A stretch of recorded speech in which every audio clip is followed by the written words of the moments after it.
श्री गुरुभ्यो नमः श्री परमगुरुभ्यो नमः श्रीमदानंदतीर्थ भगवत्पादाचार्य गुरुभ्यो नमः हरि ओम नारायणाय परिपूर्णगुणार्णवाय विश्वोदयस्थितियो नीतिप्रदाय ज्ञानप्रदाय विबुधा सरसौख्यदुःखकारणाय वितताय नमो नमस्ते अभ्रमं भङ्गरहितं मज्जडं विवनं सदा आनन्दतीर्थमतलं भजे तापत्रयाहं वक्रतुण्डमहाकाय सूर्यकोटिसमप्रभ निर्विघ्नं कुरु मे देव सर्वकार्येषु सर्वदा चित्रे पदेशगंभीरैः वाक्यैर्मानेन खण्डितैः गुरुभावं विञ्जयन्ति भाति श्रीजीतीर्थवाक् वक्रतुण्डमहाकाय सूर्यकोटिसमप्रभ निर्विघ्नं कुरु मे देव सर्वकार्येषु सर्वदा नौमिन्याय सुधाधिकृत्य मुनीन् श्रीपाराट्सन्मणीन् व्यासार्यान् विविधागमाब्धिवेरान् श्रीवादिराजानपि वन्दे हंसवरान् रघूत्तमगुरून् वैदग्धवारामतीन् श्रीसत्यव्रतराघवेन्द्रमुनिपान् सद्बोधसध्यानपान् विद्यायां विबुधाचार्यं वेदज्ञानाब्धिचन्द्रं दुर्मदध्वान्तमार्ताण्डं सत्यध्यानमुनिं भजे सत्याभिज्ञकराब्जोत्थान् पञ्चाशद्वर्षपूजकान् सत्यप्रमोदतीर्थार्यान् नौमिन्याय सुधारतान् शास्त्रेषु भारतश्वानं शास्त्रज्ञेषु वत्सलं दीनमुक्तोद्धारकरं सत्यात्मानं मितिं भजे विद्यापीठविधातारं विद्यावारिधिचन्द्रं विद्यार्थिवत्सलं वन्दे महामहिमसद्गुरुम् आपादमौलिपर्यन्तं गुरूणाम् आकृतिं स्मरेत् तेन विघ्नाः प्रणश्यन्ति सिद्ध्यन्ति च मनोरथाः हरिः ओम हरिः ओम हरिः ओम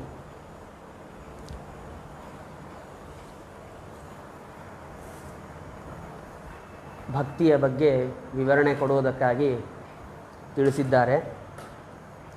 ಯಥಾಮತಿಯಾಗಿ ನಾನು ತಿಳ್ಕೊಂಡದ್ದನ್ನು ಅನುವಾದ ಮಾಡಲಿಕ್ಕೆ ಪ್ರಯತ್ನ ಮಾಡ್ತೀನಿ.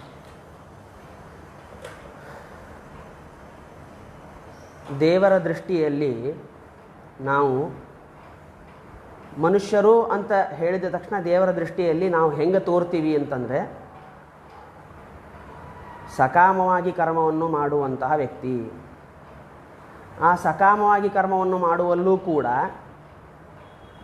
ಭಕ್ತಿ ಇಲ್ಲದೇನೆ ಕರ್ಮವನ್ನು ಮಾಡುವಂತಹ ವ್ಯಕ್ತಿ ಎಂಬುದಾಗಿ ನಾವು ಚಿತ್ರಿತರಾಗ್ತೀವಿ. ಪರಮಾತ್ಮ ನಮ್ಮನ್ನು ಹೆಂಗೆ ನಮ್ಮ ಬಗ್ಗೆ ಏನಂತ ತಿಳ್ಕೊಳ್ತಾನೆ ಅಂತಂದ್ರೆ ಸಕಾಮವಾಗಿ ಕರ್ಮವನ್ನು ಮಾಡ್ತಾನೆ, ನಿಷ್ಕಾಮವಾಗಿ ಸರ್ವಥಾ ಕರ್ಮವನ್ನು ಮಾಡೋಂಗಿಲ್ಲ. ಆ ಸಕಾಮವಾಗಿ ಕರ್ಮವನ್ನು ಮಾಡಬೇಕಾದಾಗಲೂ ಕೂಡ ಭಕ್ತಿ ಇಲ್ಲದೇನೆ ಕರ್ಮವನ್ನು ಮಾಡ್ತಾನೆ ಎಂಬುದಾಗಿ ನಮ್ಮ ಬಗ್ಗೆ ಪರಮಾತ್ಮ ತಿಳ್ಕೊಳ್ತಾನೆ. ಸಕಾಮವಾಗಿ ನಾವು ಕರ್ಮವನ್ನು ಮಾಡ್ತೀವಿ ಯಾಕಂತಂದ್ರೆ ನಾವೆಲ್ಲರೂ ಕೂಡ ಆಶಾಜೀವಿಗಳು. ಕೇವಲ ಅಪೇಕ್ಷೆಯನ್ನು ಪೂರ್ಣ ಮಾಡ್ಕೋಬೇಕು ಎನ್ನುವುದರ ಹಿಂದೆಯೇ ನಾವು ಬೆನ್ನಹತ್ತಿ ಹೊರಟವರು. ಅಪೇಕ್ಷೆ ಪೂರ್ಣ ಆದರೆ ಸಾಕು, ಅದು ಹೇಗಾದರೂ ಆಗಲಿ. ಆ ಅಪೇಕ್ಷೆ ಪೂರ್ಣತೆಗಾಗಿ ಕೆಲವರು ಏನು ಮಾಡ್ತಾರೆ, ದರೋಡೆ ಮಾಡ್ತಾರೆ, ಇನ್ನೊಬ್ಬರಿಗೆ ಹಿಂಸೆ ಕೊಡ್ತಾರೆ, ಪೀಡೆ ಕೊಡ್ತಾರೆ. ಈ ರೀತಿಯಾಗಿ ಮಾಡಿ ತಮ್ಮ ಅಪೇಕ್ಷೆಗಳನ್ನು ಪೂರ್ಣ ಮಾಡ್ತಾರೆ. ಇನ್ನು ಕೆಲವರು ಏನು ಮಾಡ್ತಾರೆ ಅಂತಂದರೆ ಸಕಾಮವಾಗಿ ಕರ್ಮವನ್ನು ಮಾಡಿ ತಮ್ಮ ಅಪೇಕ್ಷೆಗಳನ್ನು ಪೂರ್ಣ ಮಾಡಲಿಕ್ಕೆ ಪ್ರಯತ್ನ ಮಾಡ್ತಾರೆ. ಈ ಮೊದಲನೇ ವ್ಯಕ್ತಿಗೂ ಈ ಎರಡನೇ ವ್ಯಕ್ತಿಗೂ ವ್ಯತ್ಯಾಸ ಏನೂ ಇಲ್ಲ. ಯಾಕಂತಂದರೆ ಮೊದಲನೇ ವ್ಯಕ್ತಿ ದರೋಡೆ ಮಾಡಿದ, ನರಕಕ್ಕೆ ಹೋದ. ಎರಡನೇ ವ್ಯಕ್ತಿ ಸಕಾಮವಾಗಿ ಕರ್ಮವನ್ನು ಮಾಡಿದ, ಆದರೆ ಭಕ್ತಿ ಇಲ್ಲದೇನೆ ಮಾಡಿದ, ಆದ್ದರಿಂದಾಗ ಆ ವ್ಯಕ್ತಿ ನರಕಕ್ಕೆ ಹೋಗ್ತಾನೆ. ಸೊ ಈ ಇಬ್ಬರೂ ತಮ್ಮ ಅಪೇಕ್ಷೆಗಳನ್ನು ಪೂರ್ಣ ಮಾಡೋದಕ್ಕಾಗಿಯೇ ಹೊರಟವರು. ತಮ್ಮ ಅಪೇಕ್ಷೆಗಳನ್ನು ಪೂರ್ಣ ಮಾಡೋದಕ್ಕಾಗಿ ಎಲ್ಲ ಕಾರ್ಯವನ್ನು ಮಾಡುವವರು. ಮೊದಲನೇ ವ್ಯಕ್ತಿ ಪೂರ್ಣ ಅಬದ್ಧ ವ್ಯಕ್ತಿ, ಯಾವುದರದ್ದು ಮಾನವೀಯತೆ ಅಂತ ಅನ್ನೋದೇ ಇಲ್ಲ ಆ ವ್ಯಕ್ತಿಗೆ. ಎರಡನೇ ವ್ಯಕ್ತಿ ಏನಿದ್ದಾನೋ ಅವನಿಗೆ ಮಾನವೀಯತೆ ಇದೆ, ಸಕಾಮವಾಗಿ ಕರ್ಮವನ್ನು ಮಾಡ್ತಾನೆ, ಆದರೆ ಭಕ್ತಿಯನ್ನು ಮರೆತು ಸಕಾಮವಾಗಿ ಕರ್ಮವನ್ನು ಮಾಡ್ತಾನೆ. ಹಾಗಾಗಿ ಅವನಿಗೆ ನರಕದ ಬಾಗಿಲು ತೆಗೆದಿಟ್ಟದ್ದು ಯಾವಾಗಲೂ ಹಾಗೇ ಇರ್ತದೆ.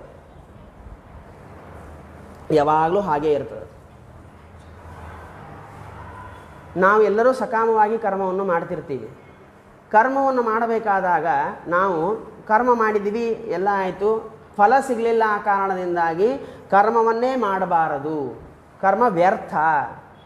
ಫಲ ಸಿಕ್ಕರೆ ತಾನೇ ಅದಕ್ಕೆ ಏನಾದರೂ ಪ್ರಯೋಜನ ಇದ್ದದ್ದು. ಫಲನೇ ಸಿಗಂಗಿಲ್ಲ ಅಂತಂದಮೇಲೆ ಯಾಕೆ ಕರ್ಮವನ್ನು ಮಾಡಬೇಕು, ಬಿಟ್ಬಿಡೋಣ ಅಂತಂದು ನಾವು ಕರ್ಮದಿಂದ ಸತ್ಕರ್ಮಗಳಿಂದ ವಿಮುಖರಾಗಿಬಿಡ್ತೀವಿ. ಸತ್ಕರ್ಮಗಳನ್ನು ಮಾಡಲಿಕ್ಕೇ ಹೋಗುವುದಿಲ್ಲ. ನಾವು ಸ್ವಲ್ಪ ವಿಚಾರ ಮಾಡಿದ್ದೇ ಆದರೆ ನಮಗೆ ಯಾಕೆ ಫಲ ಸಿಕ್ಕಿಲ್ಲ ಅನ್ನೋದ್ರ ಬಗ್ಗೆ ನಾವೇನಾದರೂ ಸ್ವಲ್ಪ ವಿಚಾರ ಮಾಡಿದ್ದೇ ಆದರೆ ಉತ್ತರ ನಮಗೇ ಸಿಗ್ತದೆ. ಆ ಉತ್ತರ ಇಷ್ಟೇ, ನಾವು ಭಕ್ತಿಪೂರ್ವಕವಾಗಿ ಸತ್ಕರ್ಮಗಳನ್ನು ಮಾಡಲಿಲ್ಲ. ಇದೇ ಉತ್ತರ. ಆ ಕಡೆಗೆ ನಮ್ಮ ದೃಷ್ಟಿನೇ ಹೋಗಂಗಿಲ್ಲ. ಕೇವಲ ಕರ್ಮವನ್ನು ಮಾಡಬೇಕು, ಸತ್ಕರ್ಮಗಳನ್ನು ಮಾಡಬೇಕು ಇಷ್ಟೇ. ಆದರೆ ಭಕ್ತಿಪೂರ್ವಕವಾಗಿ ಮಾಡಬೇಕು ಅಂತನ್ನೋದನ್ನು ಮಾತ್ರ ನಾವು ಮರೆತು ಹೋಗ್ಬಿಡ್ತೀವಿ. ಮನುಷ್ಯ ಎಷ್ಟು ವಿಚಿತ್ರ ಅಂತಂದರೆ, ನಮ್ಮೆಲ್ಲರೂ ಸ್ವಭಾವ ಇದು. ಯಾವುದೋ ಒಬ್ಬ ವ್ಯಕ್ತಿಯನ್ನು ಕೋಟ್ ಮಾಡಿ ಆ ವ್ಯಕ್ತಿ ಸಲುವಾಗಿಯೇ ಇದು ಹೇಳೋದಲ್ಲ, ನಮ್ಮೆಲ್ಲರ ಸ್ವಭಾವ ಇದು. ಏನಂತಂದರೆ, ನಾವು ಕರ್ಮವನ್ನು ಮಾಡಬೇಕಾದಾಗ, ಯಾವುದೇ ಒಂದು ಸತ್ಕರ್ಮವನ್ನು ಮಾಡಬೇಕಾದಾಗ ಶಾಸ್ತ್ರ ತಿಳಿಸಿದ ರೀತಿಯಲ್ಲಿ ಯಥಾಶಕ್ತಿ ಯಥಾಜ್ಞಪ್ತಿ ಕರ್ಮ ಕರಿಷ್ಯೆ ಎಂದು ಹೇಳಿ ಕೈಯಲ್ಲಿ ನೀರು ಹಾಕಿಕೊಂಡು ಅಕ್ಷತೆಯನ್ನು ಹಾಕಿಕೊಂಡು ಪಾತ್ರೆಯಲ್ಲಿ ಹಾಕಿ ಸಂಕಲ್ಪವನ್ನು ಮಾಡಿಕೊಂಡು ಕರ್ಮವನ್ನು ಮಾಡಲಿಕ್ಕೆ ಆರಂಭ ಮಾಡ್ತೀವಿ. ಶಾಸ್ತ್ರದಲ್ಲಿ ಹೇಳಿದ ರೀತಿಯಲ್ಲಿ ಯಥಾಶಕ್ತಿ ಯಥಾಜ್ಞಪ್ತಿ ಕರ್ಮ ಕರಿಷ್ಯೆ ಎಂದು ಹೇಳಿ ನಾವು ಕರ್ಮವನ್ನು ಆರಂಭ ಮಾಡ್ತೀವಿ, ಸಂಕಲ್ಪವನ್ನು ಮಾಡ್ತೀವಿ. ಆದರೆ ಆ ಕರ್ಮವನ್ನು ಆರಂಭ ಮಾಡೋಕ್ಕಿಂತ ಪೂರ್ವದಲ್ಲಿ ನಮ್ಮ ಮನಸ್ಸಿನಲ್ಲಿ ನಾವು ಭಕ್ತಿಪೂರ್ವಕವಾಗಿ ಕರ್ಮವನ್ನು ಮಾಡಬೇಕು ಎನ್ನುವಂತಹ ಸಂಕಲ್ಪವನ್ನು ಮಾಡೋದು ಮರೆತು ಬಿಡ್ತೀವಿ. ಕೈಯಾಗ ನೀರು ಹಾಕ್ಕೊಂಡು ಸಂಕಲ್ಪ ಮಾಡಿದೆಯೇ ಹೊರತು ಮನಸ್ಸಿನಲ್ಲಿ ನಾವು ಭಕ್ತಿಪೂರ್ವಕವಾಗಿ ಕರ್ಮವನ್ನು ಮಾಡಬೇಕು ಅನ್ನುವಂಥ ಸಂಕಲ್ಪವನ್ನು ನಾವು ಮಾಡಲಿಲ್ಲ. ಆ ಸಂಕಲ್ಪ ಮಾಡದೇ ಇದ್ದ ಕಾರಣದಿಂದಾಗಿ ಕರ್ಮ ಎಲ್ಲ ವೈಭವದಿಂದಾಗಿ ನಡೆದು ಹೋಗ್ಬಿಡ್ತದೆ. ಸಾವಿರಾರು ಜನ ಬ್ರಾಹ್ಮಣರು ಬಂದಿರ್ತಾರೆ, ಅವರಿಗೆಲ್ಲ ದಕ್ಷಿಣ ದಾನಾದಿಗಳಾಗ್ತವೆ. ವಿಶೇಷವಾಗಿ ಹೋಮದಲ್ಲಿ ಆಹುತಿ ಎಲ್ಲ ಆಗ್ತದೆ. ಎಲ್ಲವನ್ನೂ ಮಾಡ್ತೀವಿ. ಯಾವ ಕಾರಣಕ್ಕೆ ಮಾಡ್ತೀವೋ ಆ ಫಲ ಮಾತ್ರ ನಮ್ಮ ಪಾಲಾಗಂಗಿಲ್ಲ, ಹೋಯಿತು. ಆಗ ನಮಗೆ ಆಲೋಚನೆ ಬರುತ್ತೆ, ಹಾಗಾದರೆ ಈ ಯಾವ ಸತ್ಕರ್ಮಗಳಿಗೂ ಏನೂ ಫಲ ಇಲ್ಲ, ಬಿಟ್ಟು ಬಿಡಬೇಕು, ವ್ಯರ್ಥ ಇದು ಅಂದ್ಕೊಂಡು ಮರುದಿನದಿಂದ ಸತ್ಕರ್ಮವನ್ನು ಮಾಡೋದು ಬಿಟ್ಬಿಟ್ವಿ. ಭಕ್ತಿ ಮಾಡಿ ನಾವು ಏನಾದರೂ ಕರ್ಮವನ್ನು ಮಾಡುತ್ತಿದ್ದ ದೇವರು ತಾನಾಗೆ ತಾನು ನಮಗೆ ಫಲವನ್ನು ಕೊಡ್ತಿದ್ದ. ಮತ್ತು ದೇವರ ಅಪೇಕ್ಷೆನೂ ಅದೇ, ನೀ ಭಕ್ತಿ ಮಾಡಿ ನಾ ಫಲವನ್ನು ಕೊಡ್ತೀನಿ ಅಂತೆ ಪರಮಾತ್ಮನ ಅಪೇಕ್ಷೆ. ಪರಮಾತ್ಮನ ಸಂದೇಶನೂ ಅದೇ. ಇಡಿಯಾದಂತಹ ಗೀತಾವನ್ನು ನಾವು ಕೇಳಿದಾಗ ಪರಮಾತ್ಮ ಅದರಲ್ಲಿ ಭಕ್ತಿಯೋಗವನ್ನು ಹೇಳ್ತಿರ್ಬೇಕಾದಾಗ ಭಕ್ತಿಯನ್ನನ್ನು ಸೇರಿಸಿ ಭಕ್ತಿಯನ್ನು ಮಾಡು, ಫಲವನ್ನು ಪಡ್ಕೋ ಅಂತ ಹೇಳ್ತಾನೆ. ಆದ್ದರಿಂದ ಈ ಪರಮಾತ್ಮನ ಸಂದೇಶನೂ ಅದೇ ಆದದ್ದರಿಂದಾಗಿ ನಾವು ಭಕ್ತಿಯನ್ನು ಮಾಡೋದನ್ನು ಮಾತ್ರ ಬಿಟ್ಟು ಬಿಡ್ತೀವಿ, ಅಲ್ಲೇ ನಾವು ಹಿಂದುಳಿತೀವಿ.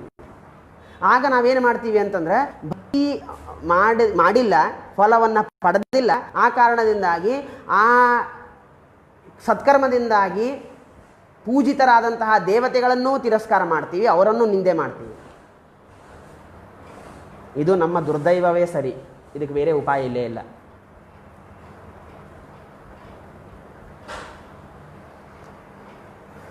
ಒಬ್ಬ ವ್ಯಕ್ತಿ ತಾನು ಒಂದು ಮಾತನ್ನು ಹೇಳ್ತಾನೆ, ಭಾಳ ಸುಂದರವಾದಂತಹ ಮಾತು ಅದು.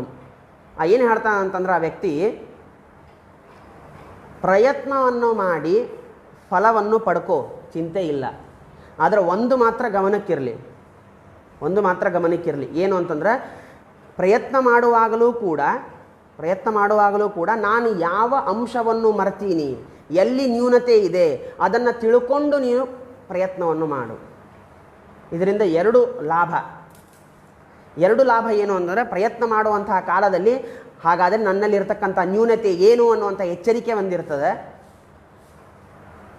ಫಲ ಸಿಗಲಿಲ್ಲ ಅಂದರೆ ಹಾಗಾದರೆ ಆ ನ್ಯೂನತೆ ಇತ್ತು, ಆದ್ದರಿಂದ ಫಲ ಸಿಕ್ಕಿಲ್ಲ ಎನ್ನುವಂಥ ಸಮಾಧಾನವೂ ಇರ್ತದೆ. ಆದ್ದರಿಂದಾಗಿ ಯಾವುದರ ನ್ಯೂನತೆ ನಮ್ಮಲ್ಲಿದೆ ಎನ್ನುವುದನ್ನು ನೀನು ಗಮನಿಸಿಕೊಂಡು ಪ್ರಯತ್ನವನ್ನು ಮಾಡು ಅಂತ ಹೇಳ್ತಾನೆ. ಆ ನಿಟ್ಟಿನಲ್ಲಿ ನಾವು ವಿಚಾರ ಮಾಡಿದ್ದೇ ಆದರೆ ನಾವು ಕರ್ಮವನ್ನು ಮಾಡಬೇಕಾದಾಗ ಕರ್ಮವನ್ನು ಮಾಡಬೇಕು. ಶಾಸ್ತ್ರ ಹೇಳಿದ, ಜ್ಞಾನಿಗಳು ತಿಳಿಸಿಕೊಟ್ಟಿದ್ದಾರೆ, ಆದ್ದರಿಂದ ಈ ಸತ್ಕರ್ಮಗಳನ್ನು ಮಾಡಲೇಬೇಕು. ಆದರೆ ಆ ಸತ್ಕರ್ಮವನ್ನು ಮಾಡುವಾಗ ನಾವು ಭಕ್ತಿ ಎನ್ನುವಂತಹ ಒಂದು ಅಂಶವನ್ನು ಅಲ್ಲಿ ಸೇರಿಸಿಕೊಳ್ಳುವುದು ಬಹಳ ಅವಶ್ಯಕ ಆಗ್ತದೆ. ಆಗ ಭಕ್ತಿ ಇಲ್ಲ ಅಂತಾದರೆ ಹಾಗಾದರೆ ನಮ್ಮಲ್ಲಿ ನ್ಯೂನತೆ ಯಾವುದರದಿದೆ, ಭಕ್ತಿಯ ನ್ಯೂನತೆ ಇದೆ, ಭಕ್ತಿ ನಾವು ಮಾಡಿಲ್ಲ ಅಂತೆ. ಆದರೆ ನಾವು ಕರ್ಮವನ್ನು ಮಾಡಬೇಕಾದಾಗ ಆ ಭಕ್ತಿಯನ್ನು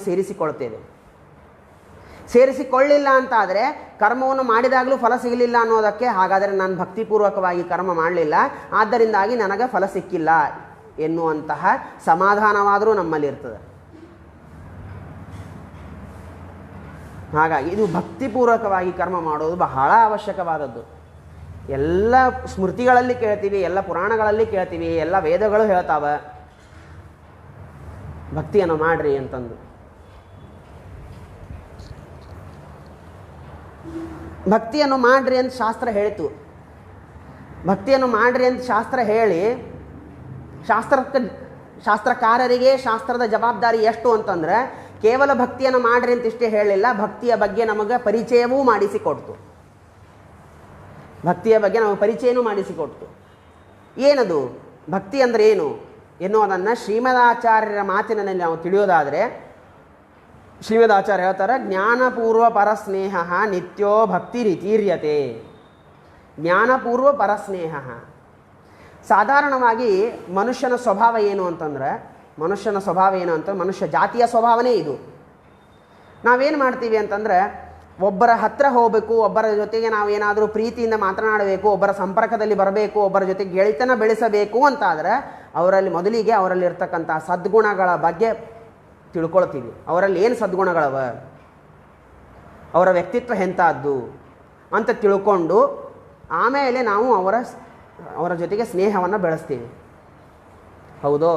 ಇದು ವಾಸ್ತವ, ನಮಗೆಲ್ಲರಿಗೂ ಅನುಭವ ವೇದ್ಯವಾದಂಥ ವಿಷಯ ಇದು. ಇದರಲ್ಲಿ ಯಾರಿಗೂ ಸಂದೇಹವಿಲ್ಲ. ಹೇಗೋ ಅದೇ ರೀತಿಯಾಗಿ ಶ್ರೀಮದಾಚಾರ್ಯರು ನಮಗೆ ತಿಳಿಸಿಕೊಟ್ಟರು. ಮೊದಲಿಗೆ ಪರಮಾತ್ಮನಲ್ಲಿ ಭಕ್ತಿಯನ್ನು ಮಾಡಬೇಕಾದಾಗ ಜ್ಞಾನಪೂರ್ವಕವಾಗಿ ಭಕ್ತಿಯನ್ನು ಮಾಡು. ಅಂದರೆ ಮೊದಲಿಗೆ ಪರಮಾತ್ಮನ ಜ್ಞಾನವನ್ನು ಮಾಡಿಕೊ, ಶಾಸ್ತ್ರಶ್ರವಣಾದಿಗಳನ್ನು ಮಾಡು, ಶಾಸ್ತ್ರದಲ್ಲಿ ಹೇಳಿದ ರೀತಿಯಲ್ಲಿ ಪರಮಾತ್ಮನ ಮಹಿಮೆಯನ್ನು ತಿಳಿದುಕೊಂಡು ಆಮೇಲೆ ಸ್ನೇಹವನ್ನು ಮಾಡು. ಆ ಸ್ನೇಹವೇ ಭಕ್ತಿ ಎಂಬುದಾಗಿ ಕರೆಯಲ್ಪಡ್ತದೆ. ಜ್ಞಾನಪೂರ್ವಕವಾಗಿ ಮಾಡಿದಂತಹ ಸ್ನೇಹವೇ ನಿತ್ಯವಾದಂತಹ ಭಕ್ತಿ ಎಂಬುದಾಗಿ ಆಚಾರ್ಯ ಮಧ್ವರು ನಮಗೆ ತಿಳಿಸಿಕೊಟ್ರು. ಇದು ಶ್ರೀಮದಾಚಾರ್ಯರ ಮಾತಿನಲ್ಲಿ ನಾವು ತಿಳಿದುಕೊಂಡೆವು. ಇನ್ನೊಬ್ಬ ವ್ಯಕ್ತಿ ಲೌಕಿಕವಾದಂತಹ ಶಬ್ದಗಳನ್ನು ಪ್ರಯೋಗ ಮಾಡಿಯೇ ನಮಗೆ ತಿಳಿಸಿಕೊಡ್ತಾನೆ. ಏನದು ವಿಷಯ? ಬಹಳ ಚಂದದ, ಬಹಳ ಮಾರ್ಮಿಕವಾದಂತಹ ವಿಷಯ. ನಾವು ಜನರಲ್ಲಿ ತೋರುವಂತಹ ಸ್ನೇಹವಾಗಲಿ ಪ್ರೀತಿಯಾಗಲಿ, ಯಾವುದೋ ಒಂದು ವಸ್ತುವಲ್ಲಿ ತೋರುವಂತಹ ಸ್ನೇಹವಾಗಲಿ ಪ್ರೀತಿಯಾಗಲಿ, ಇದು ಮೋಹ ಎಂಬುದಾಗಿ ಕರೆಯಲ್ಪಡ್ತದೆ. ಜನರಲ್ಲಿ ತೋರುವಂತಹ ನಾವು ಸ್ನೇಹವೇನಿದೆಯೋ ಆ ಸ್ನೇಹ ಇದು ಮೋಹ. ಅದೇ ಅತಿಶಯವಾದಂತಹ ಸ್ನೇಹ, ಅತಿಶಯವಾದಂತಹ ಪ್ರೀತಿ ದೇವರಲ್ಲಿ ತೋರಿದ್ದೇ ಆದರೆ ಅದು ಭಕ್ತಿ ಅಂತ ಕರೆಯಲ್ಪಡ್ತದೆ. ಸೊ ಜನರಲ್ಲಿ ತೋರುವಂತಹ ಅತಿಶಯವಾದಂತಹ ಪ್ರೀತಿ ಏನಾಯಿತು? ಅದು ಮೋಹ ಅಂತಾಯಿತು. ದೇವರಲ್ಲಿ ತೋರುವಂತಹ ಅತಿಶಯವಾದಂತಹ ಪ್ರೀತಿ ಅದು ಭಕ್ತಿ ಅಂತಾಯಿತು. ಎರಡೂ ಕಡೆನೂ ಅತಿಶಯ ಅಂತ ಅನ್ನೋದಿದೆ, ಎರಡೂ ಕಡೆ ಅತಿಶಯ ಅಂತ ಅನ್ನೋದಿದೆ. ಆದರೆ ವ್ಯತ್ಯಾಸ ಏನು ಗೊತ್ತಾ? ಜನರಲ್ಲಿ ತೋರುವಂತಹ ಅತಿಶಯವಾದಂತಹ ಪ್ರೀತಿ ಮೋಹ. ಆ ಮೋಹ ನಮಗೆ ಮೋಸ ಮಾಡ್ತದೆ. ನಾವು ಸಾಧನ ಮಾರ್ಗದಿಂದಾಗಿ ಚ್ಯುತರಾಗುವಂತೆ ಮಾಡ್ತದೆ ಮೋಹ. ಆದರೆ ಅದೇ ಅತಿಶಯವಾದಂತಹ ಪ್ರೀತಿ ದೇವರಲ್ಲಿ ಮಾಡಿದರೆ ಅದು ಭಕ್ತಿ ಅಂತ ಆಗ್ತದೆ. ಆ ಭಕ್ತಿ ನಮಗೆ ಮುಕ್ತಿಯನ್ನು ಕೊಡ್ತದೆ. ಇದು ಈ ಎರಡರಲ್ಲೂ ಇರುವಂತಹ ವ್ಯತ್ಯಾಸ. ಸೊ ಇವಾಗ ದೇವರು ನಮಗೇನಂದ, ನೋಡಪ್ಪ, ಎರಡೂ ಕಡೆ ಅತಿಶಯವಿದೆ. ಅತಿಶಯವಾಗಿ ಜನರಲ್ಲಿ ಸ್ನೇಹ ಮಾಡ್ತೀಯೋ, ಅತಿಶಯವಾದಂತಹ ಪ್ರೀತಿಯನ್ನು ಮಾಡಿ ಮುಕ್ತಿಯನ್ನು ಪಡ್ಕೋತೀಯೋ. ನಮಗೆ ಮೋಕ್ಷ ಬೇಕಾದರೆ ನಾವು ಅತಿಶಯವಾದಂತಹ ಪ್ರೀತಿ ಜನರಲ್ಲಿ ಮಾಡದೇನೆ ದೇವರಲ್ಲಿ ಮಾಡಬೇಕು. ಆ ಅತಿಶಯವಾದಂತಹ ಪ್ರೀತಿ ಭಕ್ತಿ ಅಂತ ಆಗ್ತದೆ. ಆಗ ನಮಗೆ ಮುಕ್ತಿ ಅಂತಲೂ ಸಿಗ್ತದೆ. ಈ ವಿಷಯ ನಾವು ಆ ವ್ಯಕ್ತಿಯ ಮಾತಿನಿಂದ ತಿಳ್ಕೊಳ್ಳಿಕ್ಕೆ ಬರ್ತದೆ.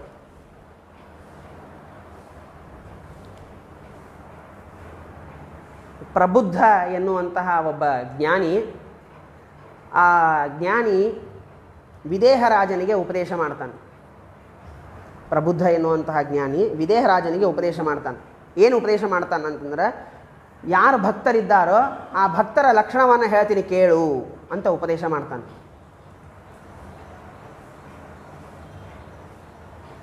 ಲಕ್ಷಣವನ್ನು ಹೇಳ್ತಾನೆ.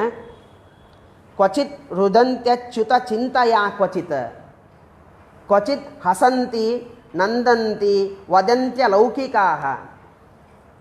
ನೃತ್ಯಂತಿ ಗಾಯಂತಿ ಅನುಶೀಲಯಂತ್ಯಜಂ ಭವಂತಿ ತೂಷ್ಣೀಂ ಪರಮೇತ್ಯ ನಿರ್ವೃತಾಃ. ಪರಮೇತ್ಯ ನಿರ್ವೃತಾಃ, ಬಹಳ ಸುಂದರವಾದಂತಹ ಮಾತು. ವಿದೇಹ ರಾಜ, ನಿನಗೆ ಭಕ್ತರ ಲಕ್ಷಣವನ್ನು ಹೇಳ್ತೀನಿ ಕೇಳು ಅಂತಂತಾರ ಪ್ರಬುದ್ಧ ಎನ್ನುವಂತಹ ಜ್ಞಾನಿ. ದೇವರ ಹತ್ತಿರ ಕೂತು ದೇವರ ಪ್ರತಿಮೆಯನ್ನು ನೋಡ್ತಾ, ದೇವರ ಆಕೃತಿಯನ್ನು ನೋಡ್ತಾ, ಇಷ್ಟು ಮಹಿಮಾಶಾಲಿಯಾಗಿದ್ದಾನೆ ಪರಮಾತ್ಮ, ಇಷ್ಟು ಗುಣಗಳಿವೆ ಪರಮಾತ್ಮನಲ್ಲಿ, ಅಂತಹ ಪರಮಾತ್ಮನ ಅನುಗ್ರಹ ನನ್ನ ಮೇಲೆ ಆಗ್ತಾ ಇಲ್ಲ ಅಂತ ಯಾವ ವ್ಯಕ್ತಿ ಅಳ್ತಾನೋ ಅವನು ಭಕ್ತ. ಎಷ್ಟು ಮಹಿಮೆಯಾದ ಪರಮಾತ್ಮನೊಂದು, ಅಪಾರವಾದಂತಹ ಮಹಿಮಾದ 4 ವೇದಗಳು ಜಗತ್ತಿಗೆ ತಿಳಿಸಿಕೊಳ್ಳಿಗತ್ತಾವ. ಪುರಾಣ ಬೋಧನೆ ಮಾಡ್ತಾ ಇದೆ. ಋಷಿಮುನಿಗಳ ಜಗತ್ತಿಗೆಲ್ಲಕ್ಕೂ ಪರಮಾತ್ಮನ ಮಹಿಮೆಯನ್ನು ಸಾರಿದ್ದಾರೆ. ಅಂತಹ ಪರಮಾತ್ಮ ನಮ್ಮ ಹೃದಯದಲ್ಲಿದ್ದಾನೆ. ಅಂತಹ ಪರಮಾತ್ಮ ನಮಗೆ ಆಶ್ರಯವನ್ನು ಕೊಟ್ಟಿದ್ದಾನೆ. ಅಂತಹ ಪರಮಾತ್ಮ ನಮಗೆ ರಕ್ಷಣೆ ಮಾಡ್ತಾನೆ ಅಂತ ನಗತಾರ, ಕುಣಿತಾರ ಯಾರೋ ಅಂತಹ ವ್ಯಕ್ತಿಗಳು ಮತ್ತು ಭಕ್ತರು ಎಂಬುದಾಗಿ ಕರೆಯಲ್ಪಡ್ತಾರೆ. ಹಾಗಾಗಿ ವಿದೇಹ ರಾಜ, ನಿನಗೇನೇ ಸಮಸ್ಯೆ ಬರಲಿ, ನೀನು ದೇವರ ಎದುರಲ್ಲಿ ಕೂತು ಅಳು, ನಿನ್ನೆಲ್ಲ ಕಷ್ಟ ಸುಖಗಳನ್ನು ಹೇಳು. ಭಕ್ತಿಯಿಂದ ದೇವರ ಎದುರಿಗೆ ಕೂತು ನಿನ್ನೆಲ್ಲ ಕಷ್ಟ ಸುಖಗಳನ್ನು ಹೇಳು. ದೇವರು ನಿನಗೆ ದಾರಿ ತೋರಿಸಿಕೊಡ್ತಾನೆ. ನೀನು ದೇವರ ಅತ್ಯಂತ ಪ್ರಾಮಾಣಿಕ ಭಕ್ತನಾಗಿ ಮೋಕ್ಷಕ್ಕೆ ಹೋಗ್ತಿ. ಹಾಗಾಗಿ ನೀನು ದೇವರಲ್ಲಿ ಭಕ್ತಿ ಮಾಡು ಎಂಬುದಾಗಿ ಆ ಪ್ರಬುದ್ಧ ಎನ್ನುವಂತಹ ಜ್ಞಾನಿ ವಿದೇಹ ರಾಜನಿಗೆ ಉಪದೇಶ ಮಾಡ್ತಾನೆ. ಕೃಷ್ಣ ಉದ್ಧವನಿಗೆ ಉಪದೇಶ ಮಾಡಬೇಕಾದಾಗ ಒಂದು ಮಾತನ್ನು ಹೇಳ್ತಾನೆ. ಮದ್ಭಕ್ತಿಯುಕ್ತೋ ಭುವನಂ ಪುನಾತಿ.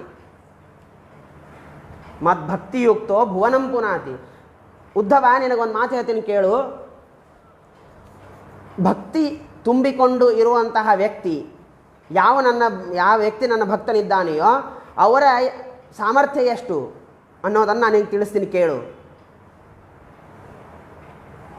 ಅವರಲ್ಲಿರ್ತಕ್ಕಂತಹ ಭಕ್ತಿಯ ಸಾಮರ್ಥ್ಯದಿಂದಾಗಿ ಇಡಿಯಾದಂತಹ ಪ್ರಪಂಚವನ್ನೇ ಅವರು ಪಾವನವನ್ನಾಗಿ ಮಾಡ್ತಾರೆ, ಶುದ್ಧವನ್ನಾಗಿ ಮಾಡ್ತಾರೆ.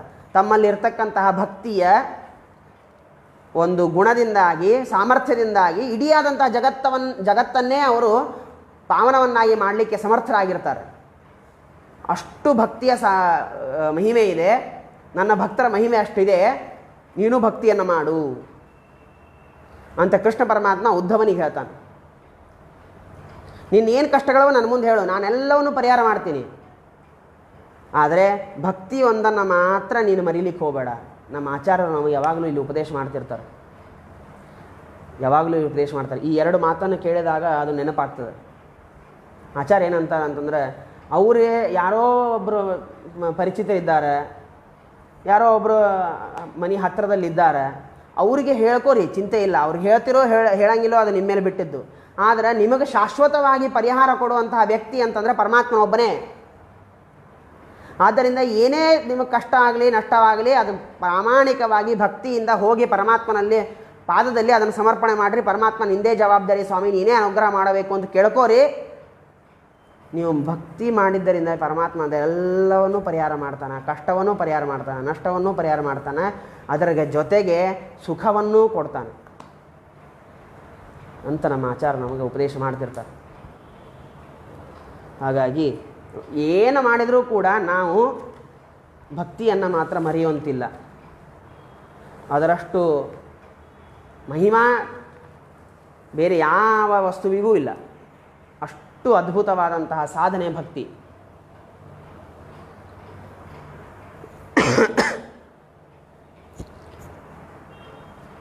ಯಾಕೆ ಭಕ್ತಿ ಮಾಡಬೇಕು? ಬೇಡ, ನಾವು ಭಕ್ತಿ ಮಾಡಂಗಿಲ್ಲ, ಕೇವಲ ಕರ್ಮ ಮಾಡಿಬಿಡ್ತೀವಿ, ಸಾಕಲ್ಲ, ಕೇವಲ ಕರ್ಮ ಮಾಡ್ತೀವಿ, ಭಕ್ತಿ ಬೇಡ ನಮಗೆ ಅಂತ ಯಾರು ವಾದ ಮಾಡ್ತಾರೋ ಅವರಿಗೆ ಶ್ರೀಮದಾಚಾರ್ಯ ಉತ್ತರ ಕೊಡ್ತಾರೆ. ನಿಶೇಷ ಧರ್ಮಕರ್ತಾಪಿ ಅಭಕ್ತಸ್ತೆ ನರಕೆ ಹರೇಹೆ ಸದಾ ತಿಷ್ಠತಿ ಭಕ್ತಶ್ಚೇತ್ ಬ್ರಹ್ಮ ಹಾಪಿ ವಿಮುಚ್ಯತೆ.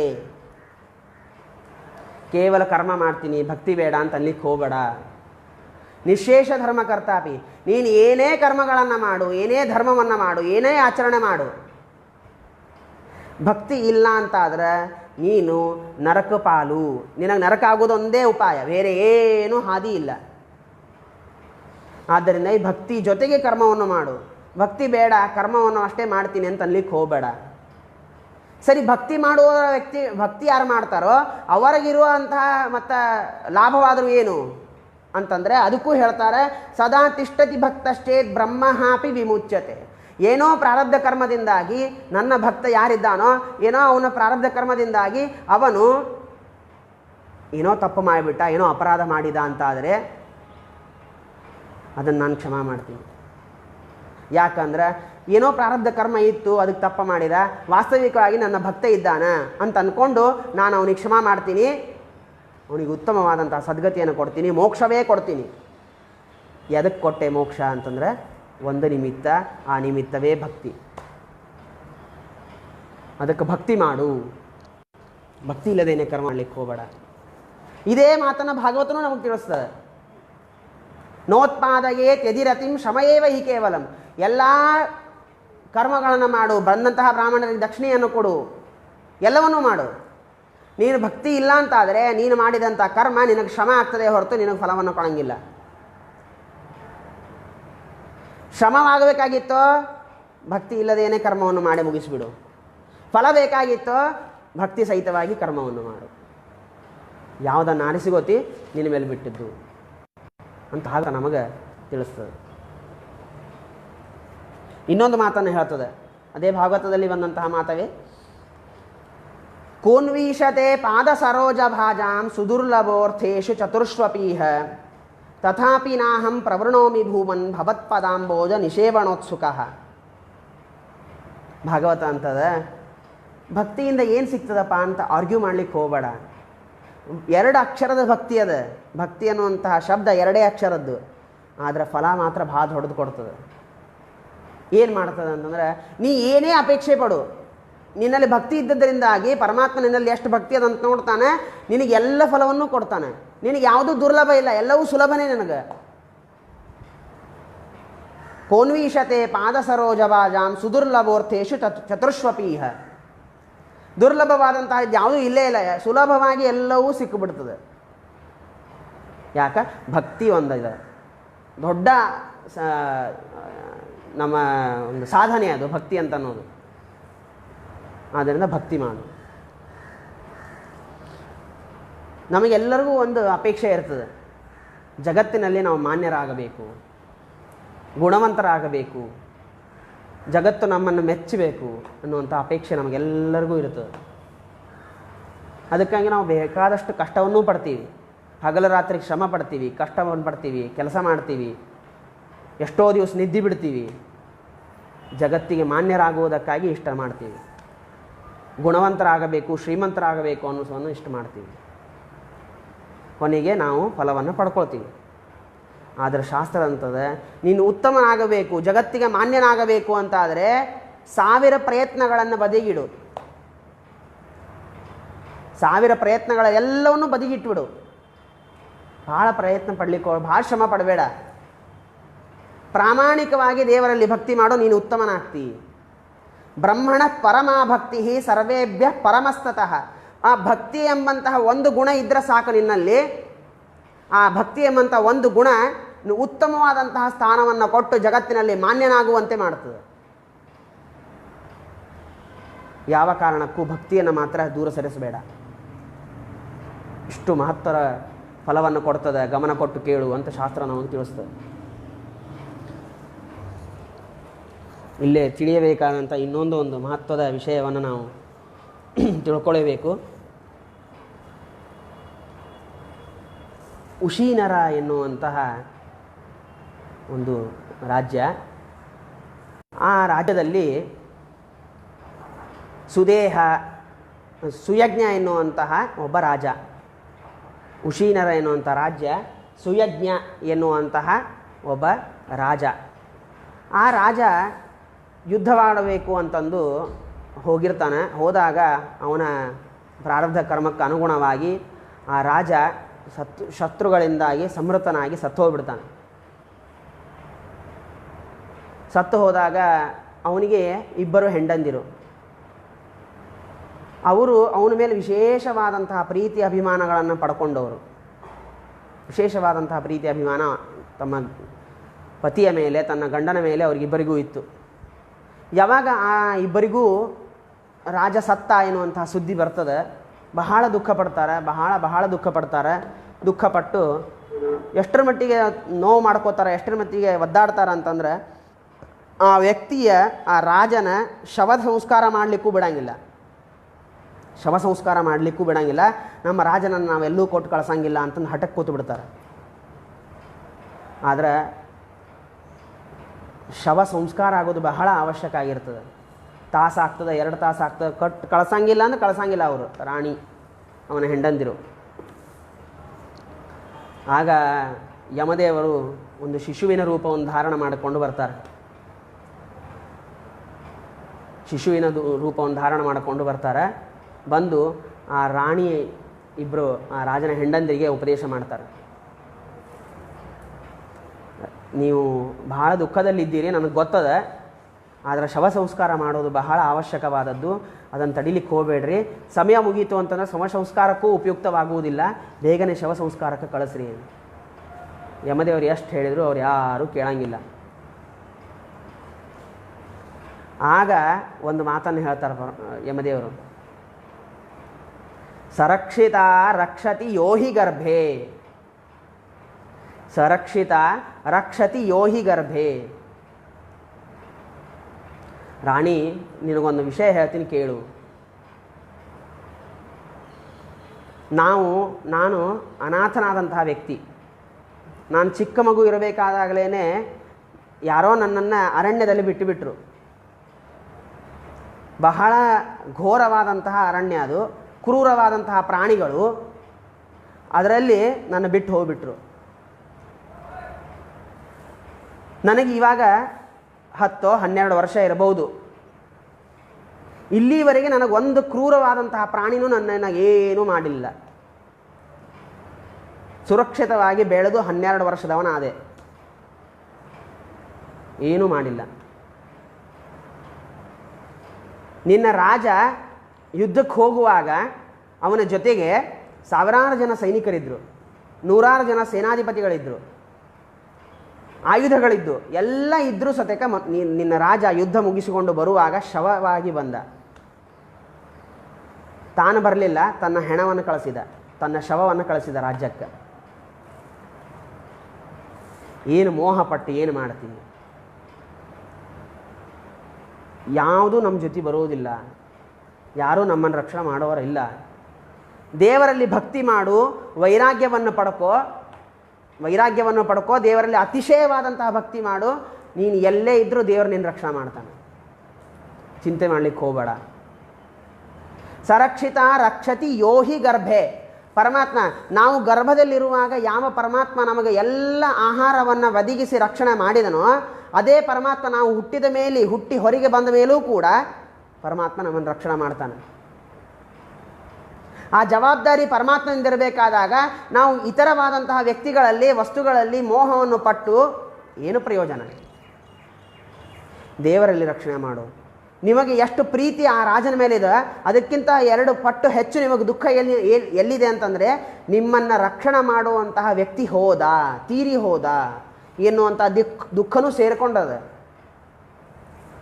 ಆದ್ದರಿಂದ ನೀನೇನೂ ಕಾಳಜಿ ಮಾಡಲಿಕ್ಕೆ ಹೋಗಬೇಡ, ಭಕ್ತಿಯನ್ನು ಮಾಡು, ದೇವರಲ್ಲಿ ವೈರಾಗ್ಯವನ್ನು ಪಡ್ಕೋ, ನಿನಗೆ ದೇವರ ರಕ್ಷಣೆ ಮಾಡ್ತಾನೆ ಅಂತ ಹೇಳಿ ಯಮದೇವರು ಹೋಗ್ತಾರೆ. ಆ ಮಾತು ಕೇಳಿದಾಗ ಆ ಇಬ್ಬರಿಗೂ ರಾಣಿಯರಿಗೆ ಸಂತೋಷವಾಗ್ತದೆ. ಹೌದು, ವಸ್ತುಸ್ಥಿತಿ ಅದ, ನಾವು ಸುಮ್ಮನೆ ಮೋಹ ಮಾಡ್ತಾ ಇದ್ವಿ. ಯಾರ ದೈವದಲ್ಲಿ ಏನಿರ್ತದೆ, ಎಷ್ಟು ಆಯುಷ್ಯ ಇರ್ತದೋ ಆ ವ್ಯಕ್ತಿ ಅಷ್ಟೇ ದಿವಸ ಬದುಕ್ತಾನೆ, ಆಮೇಲೆ ಅವನು ಹೋಗಲೇಬೇಕಾದದ್ದು. ರಕ್ಷಕನಾದಂತಹ ಪರಮಾತ್ಮ ಇರಬೇಕಾದಾಗ ಅವನಲ್ಲಿ ಭಕ್ತಿ ಮಾಡದೆ, ಇತರವಾದಂತಹ ವಸ್ತುಗಳಲ್ಲಿ ವೈರಾಗ್ಯವನ್ನು ತಾಳದೆ, ಸುಮ್ಮನೆ ಮೋಹ ಮಾಡೋದ್ರೊಳಗೆ ಏನೂ ಅರ್ಥ ಇಲ್ಲ ಅಂತ ಮನವರಿಕೆ ಮಾಡಿ ಆಮೇಲೆ ಶವ ಸಂಸ್ಕಾರಕ್ಕೆ ಕಳಿಸ್ತಾರೆ. ಬಹಳ ಮಾರ್ಮಿಕವಾದಂತಹ ವಿಷಯ ಇದು. ನಾವು ಎಲ್ಲ ನಮ್ಮ ನಿತ್ಯದಲ್ಲಿ ಆಗುವಂತಹ ಜೀವನದಲ್ಲಿ ನಾವು ನೋಡ್ತಾ ಇರ್ತೀವಿ. ನಿತ್ಯದಲ್ಲಿ ನಡೆಯುವಂಥ ನಮ್ಮ ಜೀವನದಲ್ಲಿ ನಾವು ನೋಡ್ತೀವಿ. ನಾವು ಹೊರಗೆ ಹೋಗಬಾರ್ದು. ಹೊರಗೆ ಹೋದರೆ ಈಗ ಈ ಪ್ರಸಕ್ತವಾದಂತಹ ಈ ಪ್ರಸಂಗದಲ್ಲಿ ನಾನು ನಿಮಗೆ ಹೇಳಲಿಕ್ಕೆ ಅಪೇಕ್ಷೆ ಪಡ್ತೀನಿ. ಹೊರಗೆ ಹೋಗಬಾರ್ದು, ಹೊರಗೆ ಹೋದರೆ ಮತ್ತೆ ಎಲ್ಲಾದರೂ ಕೊರೋನಾ ಬರ್ತದೆ, ರೋಗ ಬರ್ತದೆ, ಮನುಷ್ಯರು ಉಸಿರಿನ ಸಮಸ್ಯೆಯಿಂದಾಗಿ ಸಾಯ್ತಾರೆ ಅಂತ ಇಟ್ಕೊಂಡು ಮನೆಯೊಳಗೆ ವ್ಯಕ್ತಿ ಬಂದು ಕೂಡ್ತಾನೆ. ಹಾಯಾಗಿ ಮನೆಯಲ್ಲಿ ಇರ್ತಾನೆ, ಫ್ಯಾನ್ ಇರ್ತದೆ, ಎ ಸಿ ಇರ್ತದೆ, ಸುಖವಾಗಿರ್ತಾನೆ. ಅವನ ಪ್ರಾರಬ್ಧ ಕರ್ಮ ಏನಿರುತ್ತೆ ಯಾರಿಗೂ ಗೊತ್ತಿರಂಗಿಲ್ಲ. ಬೆಳಗ್ಗೆ ರಾತ್ರಿ ಮಲ್ಕೋತಾನೆ, ಬೆಳಗ್ಗೆ ಏಳುವುದ್ರೊಳಗೆ ಹಾರ್ಟ್ ಅಟ್ಯಾಕ್ ಬಂದು ಮನುಷ್ಯ ಸತ್ತು ಹೋಗ್ಬಿಡ್ತಾನೆ. ಯಾರು ಇದಕ್ಕೆ ಜವಾಬ್ದಾರರು? ಯಾಕೆ ಹಿಂಗಾಯಿತು? ಯಾರು ಹೇಳೋರಿಲ್ಲ. ಕರ್ಮ. ಅದೇ ಹೊರಗೆ ಫುಟ್ಪಾತ್ ಮೇಲೆ ಮಲ್ಕೊಂಡಿರ್ತಾನೆ ಮನುಷ್ಯ, ತಿನ್ಲಿಕ್ಕೆ ಉಣ್ಲಿಕ್ಕೆ ಗತಿ ಇರಂಗಿಲ್ಲ, ಆದರೂ ಮನಸ್ಸು ನೆಮ್ಮದಿಯಿಂದ ಇರ್ತದೆ, ತೃಪ್ತನಾಗಿರ್ತಾನೆ, 100 ವರ್ಷ ಬದುಕ್ತಾನೆ. ಹಾಗಾದರೆ ಏನಾಯಿತು? ನಮಗೆ ನಮ್ಮ ಹಿಂದೆ ಇರತಕ್ಕಂಥ ರಕ್ಷಕರು, ಬೆಂಬಲಿಗರು, ಇವರು ನಮ್ಮನ್ನು ರಕ್ಷಣೆ ಮಾಡಿದರು ಅಂತ ಅರ್ಥ ಅಲ್ಲ. ಯಾಕಂದರೆ ರಕ್ಷಕರೇ ನಮ್ಮನ್ನು ರಕ್ಷಣೆ ಮಾಡೋದಾದರೆ ಹಾಗಾದರೆ ಹೊರಗಿರೋಂತಹ ವ್ಯಕ್ತಿಗಳಿಗೆ ಯಾರೂ ರಕ್ಷಕರಿಲ್ಲ. ಅವರನ್ನು ಯಾರು ರಕ್ಷಣೆ ಮಾಡಿದರು? ದೇವರು ರಕ್ಷಣೆ ಮಾಡಿದ ಅಷ್ಟೇ. ಮನೆಯಲ್ಲಿ ಸಾವಿರಾರು ಜನ ಇದ್ದಾರೆ, ಮಕ್ಕಳಿದ್ದಾರೆ, ಮೊಮ್ಮಕ್ಕಳಿದ್ದಾರೆ, ಎಲ್ಲರೂ ಇದ್ದಾರೆ. ಅವ್ರು ಯಾಕೆ ಸತ್ತರು? ಕರ್ಮ ಇತ್ತು, ಪ್ರಾರಬ್ಧ ಕರ್ಮ ಇತ್ತು, ದೇವರು ಕರ್ಕೊಂಡು ಹೋಗ್ಬಿಟ್ಟ. ಹಾಗಾದರೆ ನಾವು ಎಲ್ಲೇ ಯಾವುದನ್ನು ಮರ್ತೀವಿ ಅದನ್ನು ಮೊದಲೇಕಿಂದ ಆರಂಭ ಮಾಡೋದು ಬಹಳ ಅವಶ್ಯಕ. ನಾವು ಮರ್ತದ್ದು ದೇವರನ್ನು ಮರೆತ್ವಿ, ದೇವರಲ್ಲಿ ಮಾಡುವಂಥ ಭಕ್ತಿಯನ್ನು ಮರೆತ್ವಿ, ದೇವರ ಉಪಾಸನೆಯನ್ನು ಮರೆತ್ವಿ, ದೇವರ ಉಪಕಾರವನ್ನು ಮರೆತ್ವಿ. ಅದೆಲ್ಲವನ್ನು ಮರೆತಿದ್ದರಿಂದಾಗಿ ರಕ್ಷಕರು 1000 ಮಂದಿ ಇದ್ದರೂ ಸತ್ತು ಹೋದ್ವಿ. ಅದಕ್ಕೆ ಯಮದೇವರು ಹೇಳಿದಂತಹ ಮಾತು ಬಹಳ ಮಾರ್ಮಿಕವಾದಂತಹ ಮಾತು. ಸರಕ್ಷಿತ ರಕ್ಷತಿಯೋ ಹೀಗರ್ಬೆ. ದೇವರಲ್ಲಿ ಪ್ರಾಮಾಣಿಕವಾಗಿ ಭಕ್ತಿಯನ್ನು ಮಾಡು, ಎಲ್ಲೇ ಇದ್ದರೂ ದೇವರ ರಕ್ಷಣೆ ಮಾಡ್ತಾನೆ. ಪರೀಕ್ಷಿತ ರಾಜನ ದೃಷ್ಟಾಂತದಲ್ಲಿ ನಾವು ಕೇಳುವುದಿಲ್ಲವೇ? ಗರ್ಭದಲ್ಲಿ ರಕ್ಷಣೆ ಮಾಡಿದ ಪರೀಕ್ಷಿತ ರಾಜನಿಗೆ, ಗರ್ಭದಿಂದ ಹೊರಗೆ ಬಂದ ಮೇಲೂ ರಕ್ಷಣೆ ಮಾಡಿದ. ಸರಕ್ಷಿತ ರಕ್ಷತಿ ಯೋಹಿ ಗರ್ಭೆ. ನಮಗೆ ಯಾರು ಬರ್ತಾರ್ರಿ ಹೊಟ್ಟೆಯೊಳಗೆ ಆಹಾರ ಹಾಕ್ಲಿಕ್ಕೆ? ಹೇಳ್ರಿ, ಯಾರೂ ಬರಂಗಿಲ್ಲ. ಪರಮಾತ್ಮನ ತಾನೇ ನಮ್ಮ ಎಲ್ಲ ಅವಯವಗಳಿಗೂ ಆಹಾರವನ್ನು ಮುಟ್ಟಿಸಿ, ಎಲ್ಲಿ ಎಷ್ಟು ಹೋಗಬೇಕು ಅಷ್ಟನ್ನೇ ಮುಟ್ಟಿಸಿ, ಎಲ್ಲಿ ಎಷ್ಟು ರಕ್ತ ಸಂಚರಣ ಆಗಬೇಕು ಅಷ್ಟು ರಕ್ತ ಸಂಚರಣ ಆಗುವಂತೆ ಮಾಡಿ ಅನುಗ್ರಹ ಮಾಡುವಂಥ ಮಹಾ ದೊರೆ ಪರಮಾತ್ಮ. ಇವತ್ತು ನಮ್ಮ ದುರ್ದೈವ ಏನು ಅಂದರೆ ಅವನಲ್ಲಿ ನಾವು ಭಕ್ತಿಯನ್ನು ಮಾಡೋದು ಮರೆತು ಬಿಟ್ಟಿವಿ. ಬಹಳ ಅವಶ್ಯಕವಾದದ್ದು. ನಾವು ದೇವರಲ್ಲಿ ಎಷ್ಟು ಭಕ್ತಿ ಮಾಡ್ತೀವೋ ಅಷ್ಟು ದೇವರು ನಮ್ಮನ್ನು ರಕ್ಷಣೆ ಮಾಡ್ತಾನೆ. ಇದು ಸರ್ವೋತ್ತಮವಾದಂಥ ತತ್ವ, ಸರ್ವೋತ್ಕೃಷ್ಟವಾದಂಥ ತತ್ವ. ಕೃಷ್ಣಾಮೃತ ಮಹಾರಾಣವದಲ್ಲಿ ಶ್ರೀಮದ್ ಆಚಾರ್ಯ ಒಂದು ಮಾತು ತಿಳಿಸ್ತಾರೆ. ನಾರಾಯಣೋ ನಾಮ ನರೋ ನರಾಣಾಂ ಪ್ರಸಿದ್ಧ ಚೋರ ಕಥಿತಃ ಪೃಥಿವ್ಯಾಂ ಅನೇಕ ಜನ್ಮಾರ್ಜಿತ ಪಾಪ ಸಂಚಯಂ ಹರತ್ಯ ಶೇಷಂ ಸ್ಮೃತಿ ಮಾತ್ರ ಏವ. ಅಶೇಷಂ ಹರತಿ ಸ್ಮೃತಿ ಮಾತ್ರ ಏವ.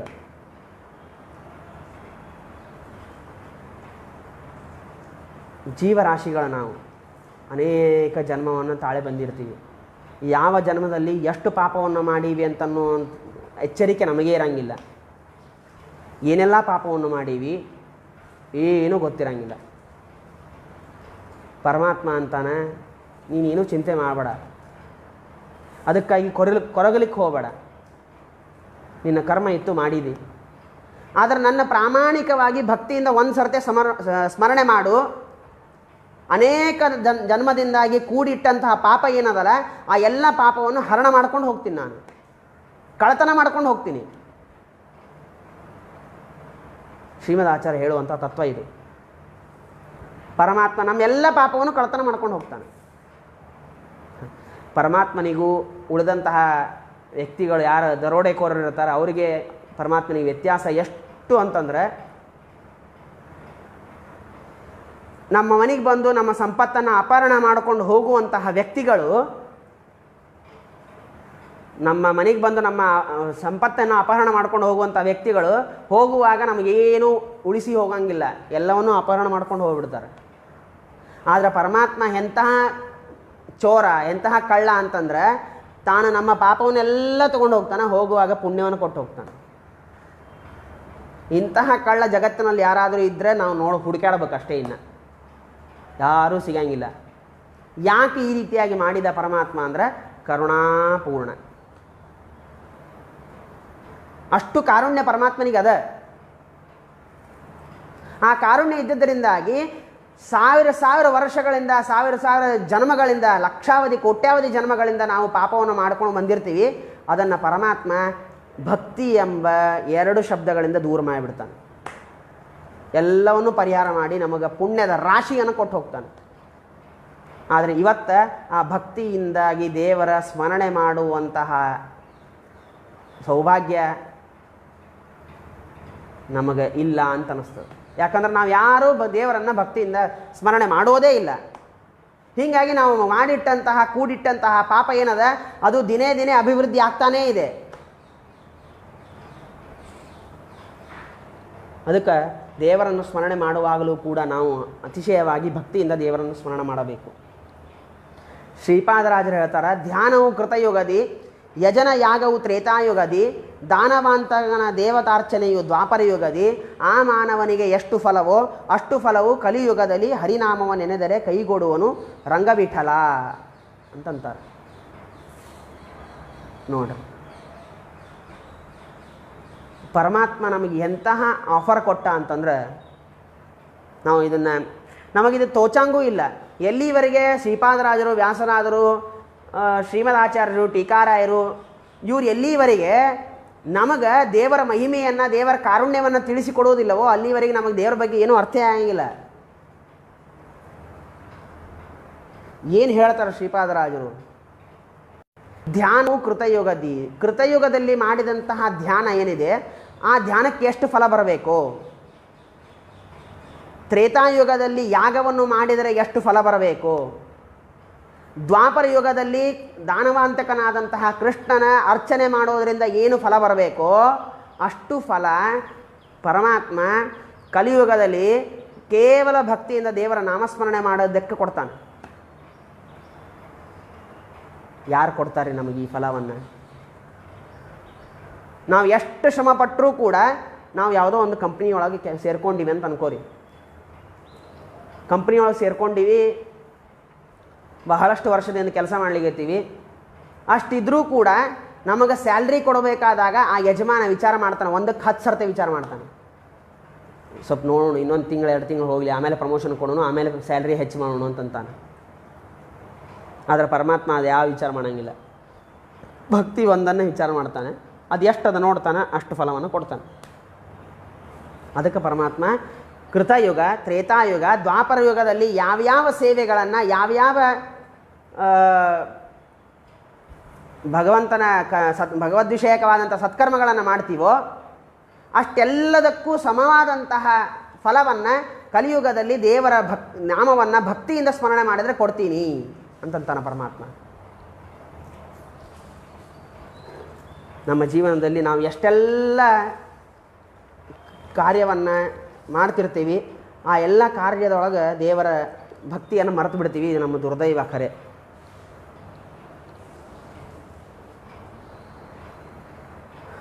ಪರಮಾತ್ಮ ಅಂತಾನೆ, ನೀನೇನು ಬಹಳ ಆಡಂಬರದಿಂದಾಗಿ ಕರ್ಮವನ್ನು ಮಾಡುವ ಅಗತ್ಯ ಇಲ್ಲ.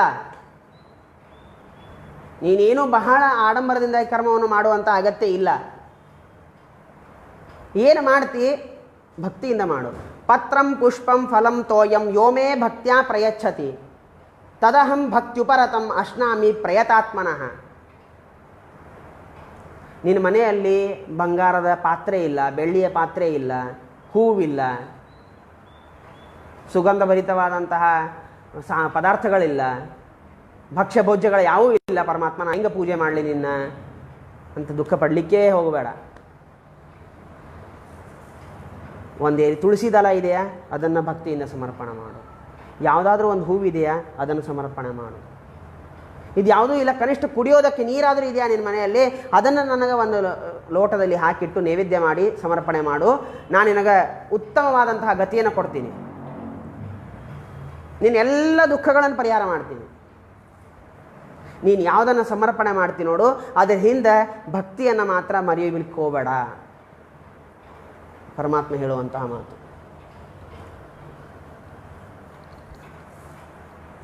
ಶಾಸ್ತ್ರ ನಮಗೆ ಇಷ್ಟೆಲ್ಲವನ್ನು ಹೇಳ್ತು, ಭಕ್ತಿಯನ್ನು ಮಾಡಬೇಕು, ಭಕ್ತಿಯನ್ನು ಮಾಡೋದರಿಂದ ಅದ್ಭುತವಾದಂತಹ ಫಲಗಳು ಸಿಗ್ತಾವ ಅಂತಂದು ಶಾಸ್ತ್ರ ನಮಗೆ ತಿಳಿಸ್ತು. ಯಾವ ಶಾಸ್ತ್ರ ನಮಗೆ ಭಕ್ತಿಯನ್ನು ಮಾಡೋದರಿಂದಾಗಿ ಏನು ಫಲ ಅದ ಅಂತ ತಿಳಿಸ್ತು, ಭಕ್ತಿಯನ್ನು ಯಾಕೆ ಮಾಡಬೇಕು ಅಂತ ಹೇಳ್ತು, ಅದೇ ಶಾಸ್ತ್ರ ಭಕ್ತಿಯನ್ನು ಮಾಡೋದರಿಂದ ಫಲವನ್ನು ಪಡ್ಕೊಂಡವ್ರು ಯಾರು ಅಂತ ಅನ್ನೋದನ್ನು ತಿಳಿಸ್ತದೆ. ಪುರಾಣಗಳು ಹೇಳ್ತಾವೆ. ಪ್ರಹ್ಲಾದ ರಾಜರಿದ್ದಾರೆ, ದ್ರೌಪದಿ ಇದ್ದಾಳೆ, ಗಜೇಂದ್ರ ಅದ. ಇವರೆಲ್ಲರೂ ದೇವರಲ್ಲಿ ಭಕ್ತಿಯನ್ನು ಮಾಡಿ ಉತ್ತಮವಾದಂತಹ ಫಲವನ್ನು ಪಡೆದದ್ದಕ್ಕೆ ನಿದರ್ಶನರು. ಇಲ್ಲಿ ಒಂದು ವಿಚಿತ್ರ ಅಂತಂದ್ರೆ ದೇವರ ಕರುಣೆ ಎಷ್ಟು ಅಂತ ಅನ್ನೋದನ್ನು ನಾವು ವಿಚಾರ ಮಾಡಬೇಕು. ಇವರೆಲ್ಲರೂ ದೇವರಲ್ಲಿ ವಿಶೇಷವಾಗಿ ಭಕ್ತಿಯನ್ನು ಮಾಡಿ ಉಪಾಸನೆ ಮಾಡಿ ದೇವರ ಜ್ಞಾನವನ್ನು ಪಡ್ಕೊಂಡು ದೇವರ ಅನುಗ್ರಹಕ್ಕೆ ಪಾತ್ರರಾದವರು. ಪ್ರಹ್ಲಾದ ರಾಜನಿಗೆ ರಕ್ಷಣೆ ಮಾಡುವುದಕ್ಕಾಗಿ ಪರಮಾತ್ಮ ಕಂಬದಿಂದ ಹೊರಗೆ ಬಂದ ಎನ್ನುವಂಥ ತತ್ವವನ್ನು ನಾವು ಕೇಳ್ತೀವಿ. ಪರಮಾತ್ಮ ಹೊರಗೆ ಬರಬೇಕಾಗಿತ್ತ ಕಂಬದಿಂದ? ಬೇಕಾಗಿದ್ದಿಲ್ಲ. ಯಾಕೆ? ಹಿರಣ್ಯಕಶಿಪುವಿನ ಸಂಹಾರ ಮಾಡಬೇಕು ಅಂತಾದ್ರೆ ಉಸುರುಗಟ್ಟಿಡ್ದಿದ್ರೆ ಸಾಕು, ದೇವರು ಅಲ್ಲೇ ಸತ್ತು ಹೋಗ್ಬಿಡ್ತಿದ್ದ, ಹೊರಗೆ ಬರೋ ಕಾರಣನೇ ಇಲ್ಲ. ಗಜೇಂದ್ರನನ್ನು ಸಂಹಾರ ಮಾಡೋದಕ್ಕಾಗಿ ಆ ಗಜೇಂದ್ರನ ರಕ್ಷಣೆ ಮಾಡೋದಕ್ಕಾಗಿ, ಆ ಮೊಸಳೆಯನ್ನು ಸಂಹಾರ ಮಾಡೋದಕ್ಕಾಗಿ ಪರಮಾತ್ಮ ಗರುಡಾರೂಢನಾಗಿ ಬರಬೇಕಾಗಿದ್ದಿಲ್ಲ. ತಾನು ಇಚ್ಛಾ ಮಾತ್ರದಿಂದಲೇ ನಾನು ಸಂಹಾರ ಮಾಡಬಹುದಾಗಿತ್ತು. ಯಾಕೆ ಬಂದ? ಅಂದರೆ ಯಾರು ನನ್ನ ಪ್ರಾಮಾಣಿಕವಾಗಿ ಸೇವೆ ಮಾಡ್ತಾರೋ, ಪ್ರಾಮಾಣಿಕವಾಗಿ ಭಕ್ತಿ ಮಾಡ್ತಾರೋ ಅವ್ರಿಗೆ ಏನೇ ಕಷ್ಟ ಬಂದರೂ ನಾನು ಬರ್ತೀನಿ ಅಂತ ತೋರಿಸ್ಬೇಕಾಗಿತ್ತು ಪರಮಾತ್ಮನಿಗೆ. ಭಕ್ತಿ ಮಾಡೋದರ ಫಲ ಇದು ಅಂತ ತೋರಿಸ್ಬೇಕಾಗಿತ್ತು. ಆದ್ದರಿಂದಾಗಿ ಕಂಬದಿಂದ ಹೊರಗೆ ಬಂದು ಪ್ರಹ್ಲಾದರಾಜನ ರಕ್ಷಣೆ ಮಾಡಿದ. ಗರುಡಾರೂಢನಾಗಿ ಬಂದು ಗಜೇಂದ್ರನ ರಕ್ಷಣೆ ಮಾಡಿದ. ಅಶ್ವತ್ಥಾಮಾಚಾರ್ಯ ಬಿಟ್ಟಂತಹ ಬ್ರಹ್ಮಾಸ್ತ್ರವನ್ನು ತಡೆಯುವುದು ಬಹಳ ಕಷ್ಟ ಏನಿದ್ದಿದ್ದಿಲ್ಲ ಪರಮಾತ್ಮನಿಗೆ. ಅವರಿಗೆ ಪ್ರೇರಣೆ ಮಾಡಿ ಆ ಬ್ರಹ್ಮಾಸ್ತ್ರ ಬಿಡದೇ ಇದ್ದಂತೆ ಮಾಡಬಹುದಾಗಿತ್ತು. ಆದರೆ ನನ್ನ ಭಕ್ತರೋ ಅವರನ್ನು ನಾನು ರಕ್ಷಣೆ ಮಾಡ್ತೀನಿ ಅನ್ನೋದಕ್ಕಾಗಿ ತೋರಿಸುವುದಕ್ಕಾಗಿ ಪರಮಾತ್ಮ ಗರ್ಭದಲ್ಲಿ ಪ್ರವೇಶ ಮಾಡಿ ಪರೀಕ್ಷಿತ ರಾಜನನ್ನು ರಕ್ಷಣೆ ಮಾಡಿದ. ಸರಕ್ಷಿತ ರಕ್ಷತಿ ಯೋಹಿ ಗರ್ಭೆ. ಈ ತತ್ವ ಇಲ್ಲೂ ಸೇರ್ಕೋತದೆ.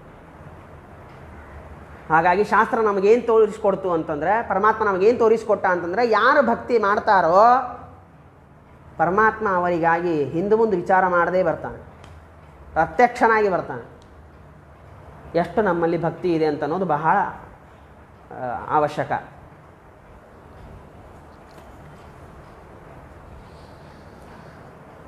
ನಾವು ಬೇರೆ ಬೇರೆ ಫಲವನ್ನು ಪಡ್ಕೋಬೇಕು ಅನ್ನೋದಕ್ಕಾಗಿ ಬೇರೆ ಬೇರೆ ದೇವತೆಗಳನ್ನು ಉಪಾಸನೆ ಮಾಡ್ತಿರ್ತೀವಿ. ವಾಯುದೇವರ ಹೋಮ ಮಾಡ್ತೀವಿ, ಪವಮಾನ ಹೋಮ ಮಾಡ್ತೀವಿ, ಸಂಪತ್ತಿಗಾಗಿ ಲಕ್ಷ್ಮೀ ಹೋಮ ಮಾಡ್ತೀವಿ, ಶ್ರೀ ಸೂಕ್ತ ಹೋಮ, ನವಗ್ರಹ ಪೂಜೆ ಮಾಡ್ತೀವಿ. ಬೇರೆ ಬೇರೆ ದೇವತೆಗಳ ಉಪಾಸನೆ ಮಾಡಿ ಅವರಿಂದ ಫಲವನ್ನು ಪಡ್ಕೊಳ್ತೀವಿ. ಶ್ರೀಮದಾಚಾರ್ಯ ಅಂತಾರೆ, ಆ ದೇವತೆಗಳನ್ನು ನೀವು ಉಪಾಸನೆ ಮಾಡ್ತಿರಲ್ಲ, ಆ ದೇವತೆಗಳಲ್ಲಿರ್ತಕ್ಕಂತಹ ತಾರತಮ್ಯವನ್ನು ಕಂಡುಹಿಡಿಯುವುದಕ್ಕೂ ಕೂಡ ಭಕ್ತಿ ಒಂದು ಉಪಾಯವಾಗಿದೆ ಅಂತಂತಾರೆ ಶ್ರೀಮದಾಚಾರ್ಯರು. ಬ್ರಹ್ಮಾದೀನಾಂಚ ಮುಕ್ತಾನಾಂ ತಾರತಮ್ಯೇತು ಕಾರಣಂ ತಾರತಮ್ಯ ಸ್ಥಿತಾನಾದಿ ನಿತ್ಯಾ ಭಕ್ತಿ ನಚೇತರತ. ಮುಕ್ತರಾಗಲಿ ಹಾಗೂ ದೇವತೆಗಳಾಗಲಿ ಅವರಲ್ಲಿ ತಾರತಮ್ಯವನ್ನು ಹೆಂಗೆ ಕಂಡುಹಿಡಿಬೇಕು ಅಂತಂದರೆ, ಅವರಲ್ಲಿರ್ತಕ್ಕಂತಹ ಭಕ್ತಿಯನ್ನು ನಾನು ಗಮನಿಸಿ ಅವರು ಉತ್ತಮರು, ಎಷ್ಟು ಉತ್ತಮರು ಅನ್ನೋದನ್ನು ತಿಳ್ಕೋಬೇಕು ಅಂತಂತಾರೆ. ಸುಮ್ಮನೆ ದೃಷ್ಟಾಂತಕ್ಕೆ ಹೇಳೋದಾದರೆ ಇಂದ್ರನಿಗಿಂತ ಗರುಡಶೇಷ ರುದ್ರರು ಉತ್ತಮರು. ಯಾಕೆ ಉತ್ತಮರು ಅಂತಂದರೆ, ಈ ಇಂದ್ರದೇವರಿಗಿಂತಲೂ ಕೂಡ ಅವರಲ್ಲಿ ಭಕ್ತಿ ಹೆಚ್ಚು. ಗರುಡಶೇಷ ರುದ್ರರಿಗಿಂತಲೂ ಕೂಡ ವಾಯುಬ್ರಹ್ಮರಲ್ಲಿ ಭಕ್ತಿ ಹೆಚ್ಚು. ಆದ್ದರಿಂದ ಅವರು ಉತ್ತಮರು. ಬ್ರಹ್ಮದೇವರು ಮತ್ತು ವಾಯುದೇವರಿಗಿಂತ ಲಕ್ಷ್ಮೀ ಉತ್ತಮಳು. ಯಾಕೆ? ಇವರಿಬ್ಬರಿಗಿಂತಲೂ ಅವರಲ್ಲಿ ಭಕ್ತಿ ಹೆಚ್ಚು. ಹೀಗೆ ನಾವು ತಾರತಮ್ಯವನ್ನು ತಿಳಿಯಬೇಕಾದಾಗಲೂ ಕೂಡ ಭಕ್ತಿನೇ ನಿಮಿತ್ತವಾಗ್ತದೆ. ಮುಕ್ತರಲ್ಲೂ ಇದೇ ರೀತಿಯಾಗಿ ಎಲ್ಲರೂ ಸಮಾನವಾಗಿರೋದಿಲ್ಲ, ಅವರಲ್ಲೂ ತಾರತಮ್ಯ ಇರ್ತದೆ. ಆ ತಾರತಮ್ಯವನ್ನು ಕಂಡುಹಿಡಿಯುವುದಕ್ಕೂ ನಿಮಿತ್ತವಾದದ್ದು ಭಕ್ತಿ. ಅಷ್ಟು ಮುಖ್ಯವಾಗಿದೆ ಭಕ್ತಿ ಎಂಬುದಾಗಿ ಶ್ರೀಮದ್ ಆಚಾರ್ಯ ನಮಗೆ ತಿಳಿಸ್ತಾರೆ.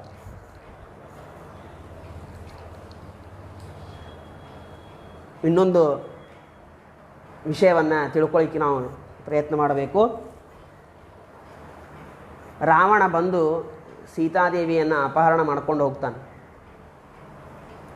ರಾಮದೇವರು ಅದೆಲ್ಲವನ್ನು ಯುದ್ಧಾಡಿ ಇಡೀ ಆದಂಥ ಲಂಕೆಯನ್ನು ನಾಶ ಮಾಡಿ ರಾವಣನ ಸಂಹಾರ ಮಾಡಿ ಸೀತಾದೇವಿಯನ್ನು ಮತ್ತೆ ಕರ್ಕೊಂಡು ಬರ್ತಾರೆ.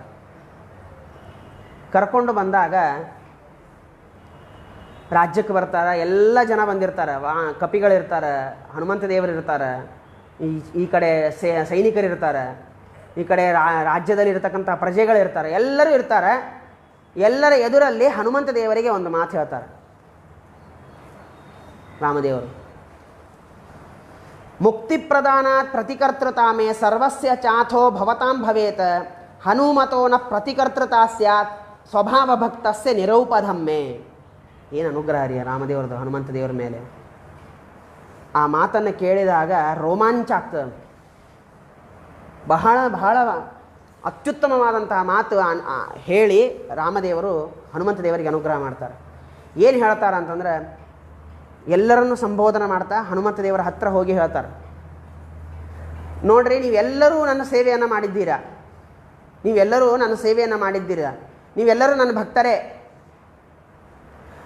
ನೀವೆಲ್ಲರೂ ನನ್ನ ಸೇವೆ ಮಾಡಿದ್ದರಿಂದಾಗಿ, ನೀವೆಲ್ಲರೂ ನನ್ನ ಭಕ್ತರಾದದ್ದರಿಂದಾಗಿ ನಿಮಗೆ ಮೋಕ್ಷ ಕೊಟ್ಟು ಬಿಟ್ಟೆ ಅಂತಾದರೆ ನಿಮಗೆ ಉತ್ತಮವಾದಂತಹ ಫಲವನ್ನು ಕೊಟ್ಟಂತೆ.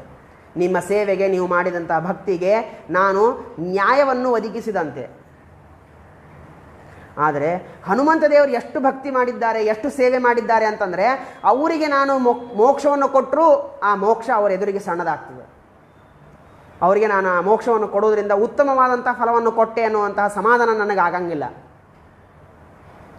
ಅಷ್ಟು ಭಕ್ತಿ ಮಾಡಿದ್ದಾರೆ ಹನುಮಂತ ದೇವರು ಅಂತ ರಾಮದೇವರು ಹನುಮಂತ ದೇವರ ಬಗ್ಗೆ ಜನರ ಮಧ್ಯದಲ್ಲಿ ತಿಳಿಸ್ತಾರೆ. ಯಾಕೆ ಈ ಮಾತನ್ನು ಬೇಕಾಗಿತ್ತು? ಈ ಮಾತು ಹೇಳುವುದಕ್ಕೆ ಕಾರಣ ಏನು? ಅದರ ಹಿಂದೆ ಇರತಕ್ಕಂತಹ ಒಂದು ವಿಷಯವನ್ನು ನಾವು ಗಮನ ಕೊಟ್ಟು ತಿಳ್ಕೋಬೇಕು. ಏನು ಅಂತಂದ್ರೆ, ಎಲ್ಲರೂ ಸೇವೆ ಮಾಡಿದರು, ಎಲ್ಲರೂ ಸೀತಾ ಅನ್ವೇಷಣೆಗಾಗಿ ಎಲ್ಲರೂ ಸೇವೆ ಮಾಡಿದರು, ಎಲ್ಲರದ್ದು ಪರಿಶ್ರಮ ಇತ್ತು, ಎಲ್ಲರಲ್ಲೂ ಭಕ್ತಿ ಇತ್ತು. ಆದರೆ ಎಲ್ಲರೂ ಸೇವೆ ಮಾಡುವಾಗ ಮಧ್ಯದಲ್ಲಿ ಭಕ್ತಿ ನಿಂತು ಹೋಗ್ತಿತ್ತು. ಇದೊಂದು ಕಾರ್ಯ ಎನ್ನುವಂತಹ ಭಾವನೆ ಬರ್ತಿತ್ತು. ಇದೊಂದು ಕೆಲಸ, ಸುಗ್ರೀವ ನಮಗೆ ಒಪ್ಸ್ಯಾನ, ಈ ಕಾರ್ಯವನ್ನು ನಾವು ಮಾಡಬೇಕು, ಇಷ್ಟೇ ಆಲೋಚನೆ ಇರ್ತಿತ್ತು. ಮಧ್ಯದಲ್ಲಿ ಆ ಆಲೋಚನೆ ಬರ್ತಿತ್ತು.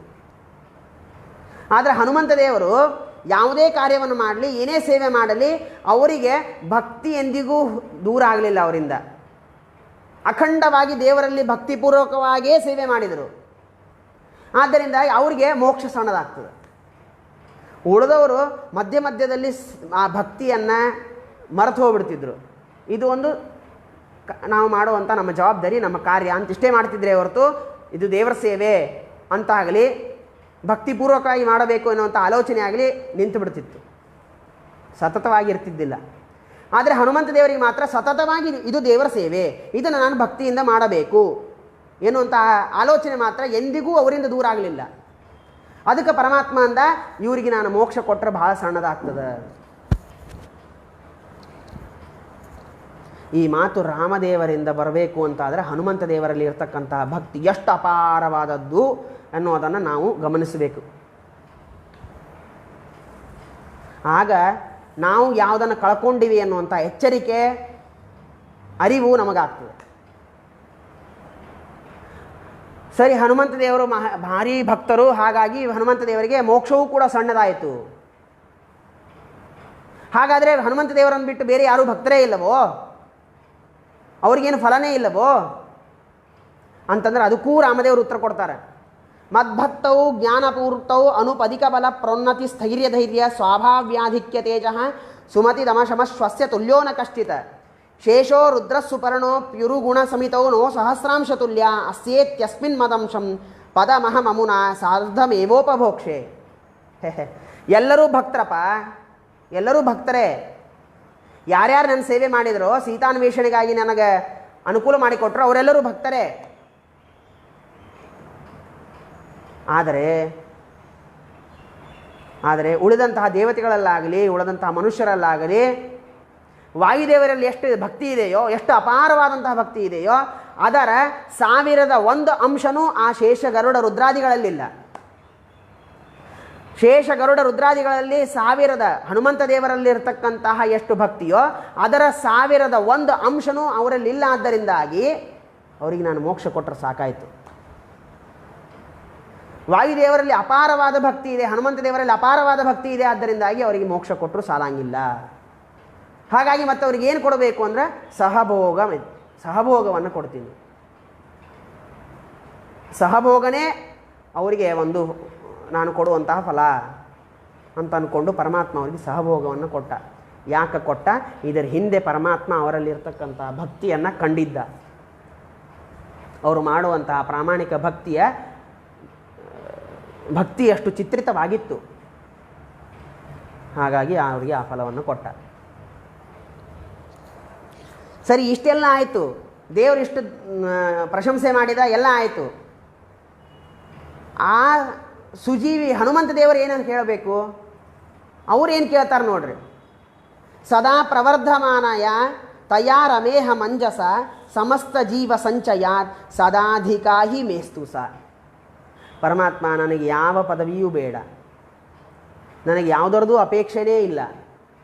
ನೀನು ದಯಮಾಡಿ ಅನುಗ್ರಹಪೂರ್ವಕವಾಗಿ ಏನಾದರೂ ಕೊಡಬೇಕು ಅಂತ ಆಗಿದ್ದರೆ ದಯಮಾಡಿ ನಿನ್ನಲ್ಲೇ ಅತಿಶಯವಾದಂತಹ ಭಕ್ತಿ ಕೊಡು. ಸಮಸ್ತ ಜೀವ ಸಂಚಯಾತ್ ಸದಾಧಿಕಾಹಿ ಮೇಸ್ತು ಸ. ಎಷ್ಟೆಷ್ಟು ಜೀವರಾಶಿಗಳ ಜಗತ್ತಿನಲ್ಲಿದ್ದಾರಲ್ಲ ಆ ಎಲ್ಲ ಜೀವರಾಶಿಗಳಿಗಿಂತಲೂ ಅವರಲ್ಲಿ ಎಷ್ಟು ಭಕ್ತಿ ಇದೆಯೋ ಅದಕ್ಕಿಂತಲೂ ಹೆಚ್ಚಿನ ಭಕ್ತಿ ನನಗೆ ಕೊಡು. ಅಷ್ಟೇ ಅಲ್ಲ ಸ್ವಾಮಿ, ದಯಮಾಡಿ ಸದಾ ಪ್ರವರ್ಧಮಾನಯ, ಕ್ಷಣ ಕ್ಷಣಕ್ಕೂ ಆ ಭಕ್ತಿ ಬೆಳೀತಾ ಇರಬೇಕು. ಪ್ರವರ್ಧತಾಂ ಭಕ್ತಿರಲಂ ಕ್ಷಣೇ ಕ್ಷಣೆ, ಕ್ಷಣ ಕ್ಷಣಕ್ಕೂ ಆ ಭಕ್ತಿ ಬೆಳೀತಾ ಇರಬೇಕು. ಅಂತಹ ಅನುಗ್ರಹವನ್ನು ಮಾಡು ಅಂತ ಹನುಮಂತ ದೇವರಿಗೆ ಕೇಳಿಕೊಂಡ್ರು. ಅಂದ್ರೆ ಅಂತಹ ಮಹಾದೇವತೆನೇ ಇನ್ನೂ ದೇವರಲ್ಲಿ ಭಕ್ತಿಯನ್ನು ಕೇಳ್ತಾರ ಅಂತಾದ್ರೆ ನಮ್ಮ ಪಾಡು ಏನು, ನಮ್ಮ ಅವಸ್ಥೆ ಏನು, ನಾವು ಎಷ್ಟು ದೇವರಲ್ಲಿ ಭಕ್ತಿಯನ್ನು ಮಾಡಬೇಕು? ದಿಕ್ಕೇ ತೋಚಂಗಿಲ್ಲ.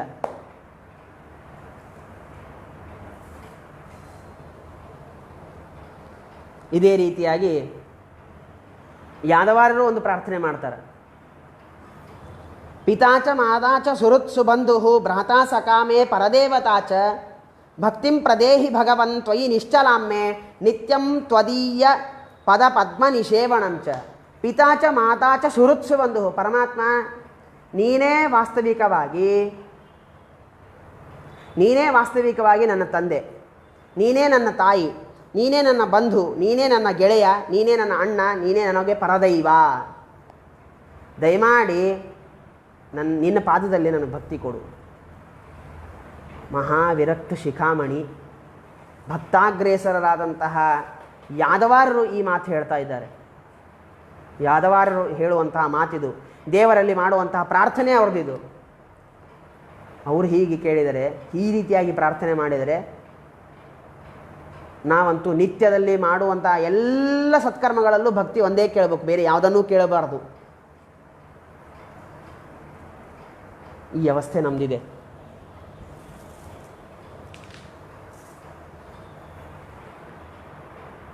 ಮಹಾಭಾರತದ ಒಂದು ಸನ್ನಿವೇಶವನ್ನು ನಾವು ಇಲ್ಲಿ ತಿಳ್ಕೋಬೇಕು. 18 ದಿವಸದ ಯುದ್ಧವಾಗಬೇಕು ಅಂತ ನಿಶ್ಚಯವಾಗತ್ತೆ. 18 ದಿವಸ ಯುದ್ಧವಾಗಬೇಕು ಅಂತ ನಿಶ್ಚಯವಾದಾಗ ಕೃಷ್ಣ ಅಂತಾನೆ, ಧರ್ಮರಾಜ ದುಡುಕಬೇಡ, ನಾನು ಹೋಗ್ತೀನಿ, ದುರ್ಯೋಧನ ಜೊತೆಗೆ ಸಂಧಾನ ಮಾಡುವುದಕ್ಕಾಗಿ ಹೇಳ್ತೀನಿ, ಅವನಿಗೆ ತಿಳುವಳಿಕೆ ಬೋಧನೆ ಮಾಡಿ, ನೋಡಪ್ಪ ಯುದ್ಧ ಮಾಡಬೇಡ, ಸಂಧಾನ ಮಾಡ್ಕೊಂತ ನಾನು ಹೇಳಬರ್ತೀನಿ, ಅಲ್ಲಿವರೆಗೆ ಯುದ್ಧದ ಸಿದ್ಧತೆಗಳನ್ನು ಮಾಡಿಕೊಳ್ಳುವುದು ಬೇಡ ಅಂತ ತಿಳಿಸ್ತಾನೆ ಧರ್ಮರಾಜನಿಗೆ ಕೃಷ್ಣ. ಸರಿ ಆಯಿತು. ಇನ್ನು ಕೃಷ್ಣ ದುರ್ಯೋಧನನ ಹತ್ರ ಬರ್ತಾನೆ. ದುರ್ಯೋಧನನ ಹತ್ರ ಬಂದಾಗ ಕೃಷ್ಣ ಅಂತಾನೆ, ನೀನು ದುರ್ಯೋಧನ, ಅವರೆಲ್ಲರೂ ನಿನ್ನ ಅಣ್ಣ ತಮ್ಮಂದ್ರಪ್ಪ, ಆ ಪಾಂಡವರೆಲ್ಲರೂ ನಿನ್ನ ಅಣ್ಣ ತಮ್ಮಂದರು, ದಯಮಾಡಿ ಯುದ್ಧವನ್ನು ಮಾಡೋದು ಬಿಟ್ಟುಬಿಡು. ಯುದ್ಧವನ್ನು ಮಾಡೋದನ್ನು ಬಿಟ್ಟು ನೀನು ಸಂಧಾನ ಮಾಡು. ನೀನು ಅರ್ಧ ರಾಜ್ಯವನ್ನು ಪಡ್ಕೋ, ಅವ್ರಿಗೂ ಅರ್ಧ ರಾಜ್ಯವನ್ನು ಕೊಡು, ಇಬ್ಬರೂ ಸುಖವಾಗಿರಲಿ, ಆಲೋಚನೆ ಮಾಡಿ ನಿರ್ಣಯವನ್ನು ತಗೋ ಅಂತ ಕೃಷ್ಣ ಪರಮಾತ್ಮ ದುರ್ಯೋಧನನಿಗೆ ಬೋಧನೆ ಮಾಡಿದರೆ ದುರ್ಯೋಧನ ಅಂತಾನೆ, ಸಾಧ್ಯನೇ ಇಲ್ಲ ಕೃಷ್ಣ, ನಾನು ಯುದ್ಧ ಆಡ್ತೀನಿ, ಯುದ್ಧ ಮಾಡ್ತೀನಿ, ಅವರನ್ನು ಸೋಲಿಸ್ತೀನಿ, ಎಲ್ಲ ರಾಜ್ಯವನ್ನು ನಾನು ಪಡ್ಕೋತೀನಿ, ನೀನು ಬೇಡ ಅಂತ ನನ್ನ ಮೇಲೆ ಅಧಿಕಾರವನ್ನು ಚಲಾಯಿಸಬೇಡ ಅಂತ ದುರ್ಯೋಧನ ಅಂದ. ಕೃಷ್ಣ ಅಂದ, ಆಯ್ತು ನನಗಿಷ್ಟೇ ಉತ್ತರ ಬೇಕಾಯಿತು, ಸಂತೋಷ ಅಂತಂದು ಕೃಷ್ಣ ಏನು ಮಾಡಿದ ಅಂದರೆ ಆಗಲಿ ಅಂತಂದು ತಾನು ಅಲ್ಲಿಂದ ಹೊರಟ.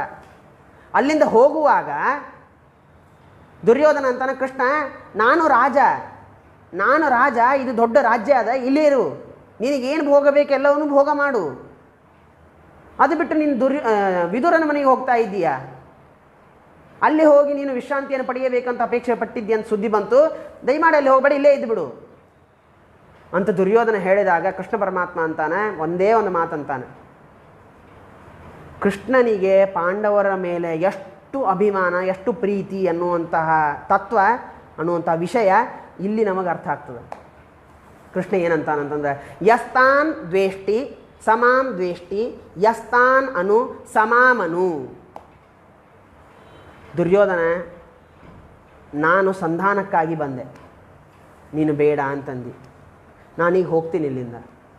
ಯಾಕೆ ಅಂತಂದರೆ ಯಸ್ತಾನ್ ದ್ವೇಷ್ಟಿ ಸಮಾಂ ದ್ವೇಷ್ಟಿ, ಯಾರು ಆ ಪಾಂಡವರನ್ನು ದ್ವೇಷ ಮಾಡ್ತಾರಲ್ಲ ಅವರು ನನ್ನ ದ್ವೇಷಿಗಳು, ಯಾರು ಪಾಂಡವರನ್ನು ಅನುಸರಣೆ ಮಾಡ್ತಾರೋ ಅವರು ನನ್ನ ಅನುಯಾಯಿಗಳು, ನನ್ನ ಭಕ್ತರು. ನೀನು ಇವಾಗ ಪಾಂಡವರನ್ನು ದ್ವೇಷ ಮಾಡ್ತಾ ಇದ್ದಿ, ಆದ್ದರಿಂದ ನೀನು ನನ್ನ ದ್ವೇಷಿಯಾದಂಥ ನಿನ್ನ ಮನೆಯಲ್ಲಿ ನಾನು ಇರೋದ ಸಾಧ್ಯನೇ ಇಲ್ಲ ಅಂತ ಕೃಷ್ಣ ಪರಮಾತ್ಮ ದುರ್ಯೋಧನನಿಗೆ ಹೇಳ್ತಾನೆ. ಈ ಮಾತು ಪಾಂಡವರ ಸಲುವಾಗಿ ಈ ಮಾತು ಕೃಷ್ಣ ಪರಮಾತ್ಮ ಹೇಳಬೇಕು ಅಂತಾದರೆ, ಹಾಗಾದರೆ ಪಾಂಡವರು ಎಷ್ಟಾದರೂ ದೇವರಲ್ಲಿ ಭಕ್ತಿ ಮಾಡಿದರು, ಎನ್ನುವುದು ನಾವು ಅರ್ಥ ಮಾಡ್ಕೋಬೇಕು. ಯಾಕಂದ್ರೆ ಜಗತ್ತಿಗೆ ಒಡೆಯ ಪರಮಾತ್ಮ, ಆ ಪರಮಾತ್ಮ ಪಾಂಡವರ ಸಲುವಾಗಿ ದುರ್ಯೋಧನ ಬಾಗಲಕ್ಕೆ ಹೋಗಿ ನಿಂತ ಸಂಧಾನ ಮಾಡುವಂತ. ಆ ಮೂರ್ಖ ಕೇಳದೇ ಇದ್ದಾಗ ಇಲ್ಲೇ ಇರುವಂಥ ದುರ್ಯೋಧನ ಹೇಳಿದಾಗ ಪರಮಾತ್ಮ ಸಾಲದ ಅಂದರೆ ಪರಮಾತ್ಮನಲ್ಲಿ ಎಷ್ಟು ಅವರು ಮಾಡಿದಂತಹ ಭಕ್ತಿಯ ಭಾರ ತುಂಬಿತ್ತಲ್ಲ, ಅದನ್ನು ಜಗತ್ತಿಗೆ ಪರಿಚಯ ಮಾಡಿಸೋದು ಬಹಳ ಅವಶ್ಯಕ ಆಗಿತ್ತು. ಅದಕ್ಕೆ ಪರಮಾತ್ಮ ಏನಂದ, ಯಸ್ತಾನ್ ದ್ವೇಷ್ಟಿ ಸಮಾಂ ದ್ವೇಷ್ಟಿ ಯಸ್ತಾಮನು ಸಮಾಮನು. ನಾನು ನಿನ್ನ ಮನೆಯಲ್ಲಿ ಇರಂಗಿಲ್ಲ, ನನ್ನ ದ್ವೇಷಿ ನೀನು.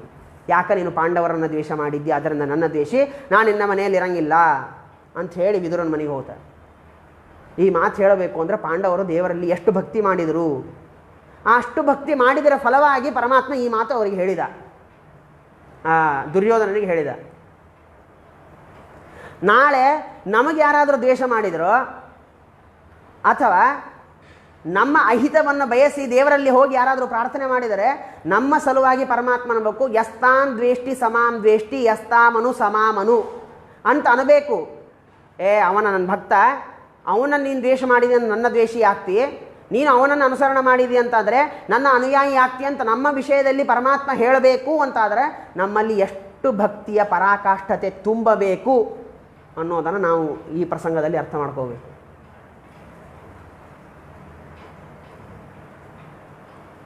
ಪಾಂಡವರು ತಾವು ಅತಿಶಯವಾದಂತಹ ಭಕ್ತಿಯನ್ನು ಮಾಡಿ ದೇವರನ್ನು ಒಲಿಸಿಕೊಂಡ್ರು. ನಮ್ಮಲ್ಲಿ ಭಕ್ತಿಯ ಒಂದು ಹನಿ ಸತೆಗಿಲ್ಲ. ಒಂದು ಸ್ವಲ್ಪವಾದರೂ ಭಕ್ತಿ ಇತ್ತು ಅಂತಾದರೆ ಪರಮಾತ್ಮ ನಮಗೆ ಯಾರಾದರೂ ದ್ವೇಷ ಮಾಡೋರು ಇದ್ದರು ಅಂದರೆ ಅವರಿಗೆ ಅಂತಿದ್ದ, ಯಸ್ತಾನ್ ದ್ವೇಷ್ಟಿ ಸಮಾಂ ದ್ವೇಷ್ಟಿ ಯಸ್ತಾಮನು ಸಮಾಮನು ಅಂತ ಪರಮಾತ್ಮ ಹೇಳ್ತಿದ್ದ. ಇವತ್ತು ನಮ್ಮ ಬಗ್ಗೆ ಪರಮಾತ್ಮ ಉದಾಸೀನ ಆಗ್ಯಾನ ಅಂತಂದ್ರೆ ಹಾಗಾದರೆ ನಮ್ಮಲ್ಲಿ ಭಕ್ತಿ ಇಲ್ಲ ಅಂತ ನಾವು ಖಡಾಖಂಡಿತವಾಗಿ ತಿಳ್ಕೊಳ್ಳೋದು ಅವಶ್ಯಕವಾಗಿದೆ.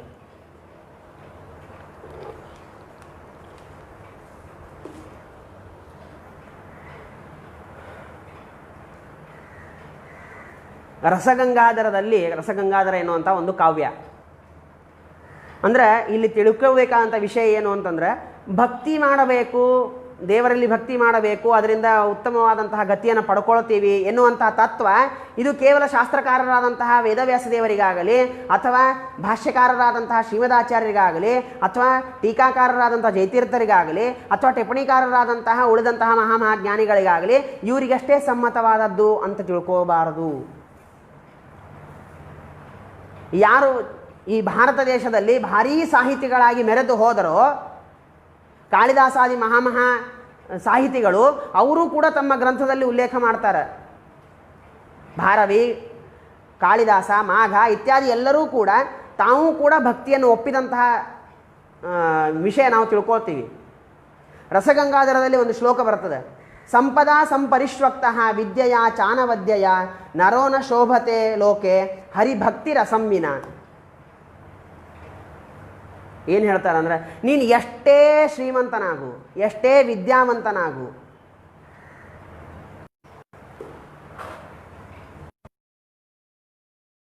ನೀನು ಬೆಳೆದೆ ನೀನು ಜಗತ್ತಿಗೆ ತೋರಬೇಕು ತಾನೇ.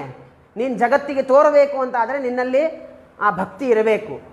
ಕೇವಲ ಗುಣವಂತಿಕೆ ಇತ್ತು, ಕೇವಲ ಮತ್ತೆ ಶ್ರೀಮಂತಿಕೆ ಇತ್ತು, ವಿದ್ಯಾವಂತಿಕೆ ಇತ್ತು ಅಂತಂದರೆ ಅದು ನೀನು ಜಗತ್ತಿಗೆ ಮಾನ್ಯನಾಗಂಗಿಲ್ಲ. ನೀನು ಮಾನ್ಯನಾಗಬೇಕು ಅಂತಾದರೆ ನೀನು ಭಕ್ತಿಯನ್ನು ಮಾಡಲೇಬೇಕು ಎನ್ನುವಂಥ ಮಾತು ಆ ರಸಗಂಗಾಧರದಲ್ಲೂ ಕೂಡ ನಾವು ತಿಳ್ಕೊಳ್ತೀವಿ. ಹಾಗಾಗಿ ಭಕ್ತಿ ಬಹಳ ಅವಶ್ಯಕವಾದದ್ದು, ಭಕ್ತಿ ಬಹಳ ಅವಶ್ಯಕವಾದದ್ದು. ನಾವೇನು ಅಂದ್ಕೊಳ್ತೀವಿ ಅಂತಂದರೆ, ಸಾಧಾರಣವಾಗಿ ಮನುಷ್ಯರ ನಮ್ಮೆಲ್ಲರ ಚಿಂತನೆ ಇಷ್ಟಿರುತ್ತೆ, ಇಷ್ಟು ಆಲೋಚನೆ ನಾವು ಮಾಡ್ತೀವಿ.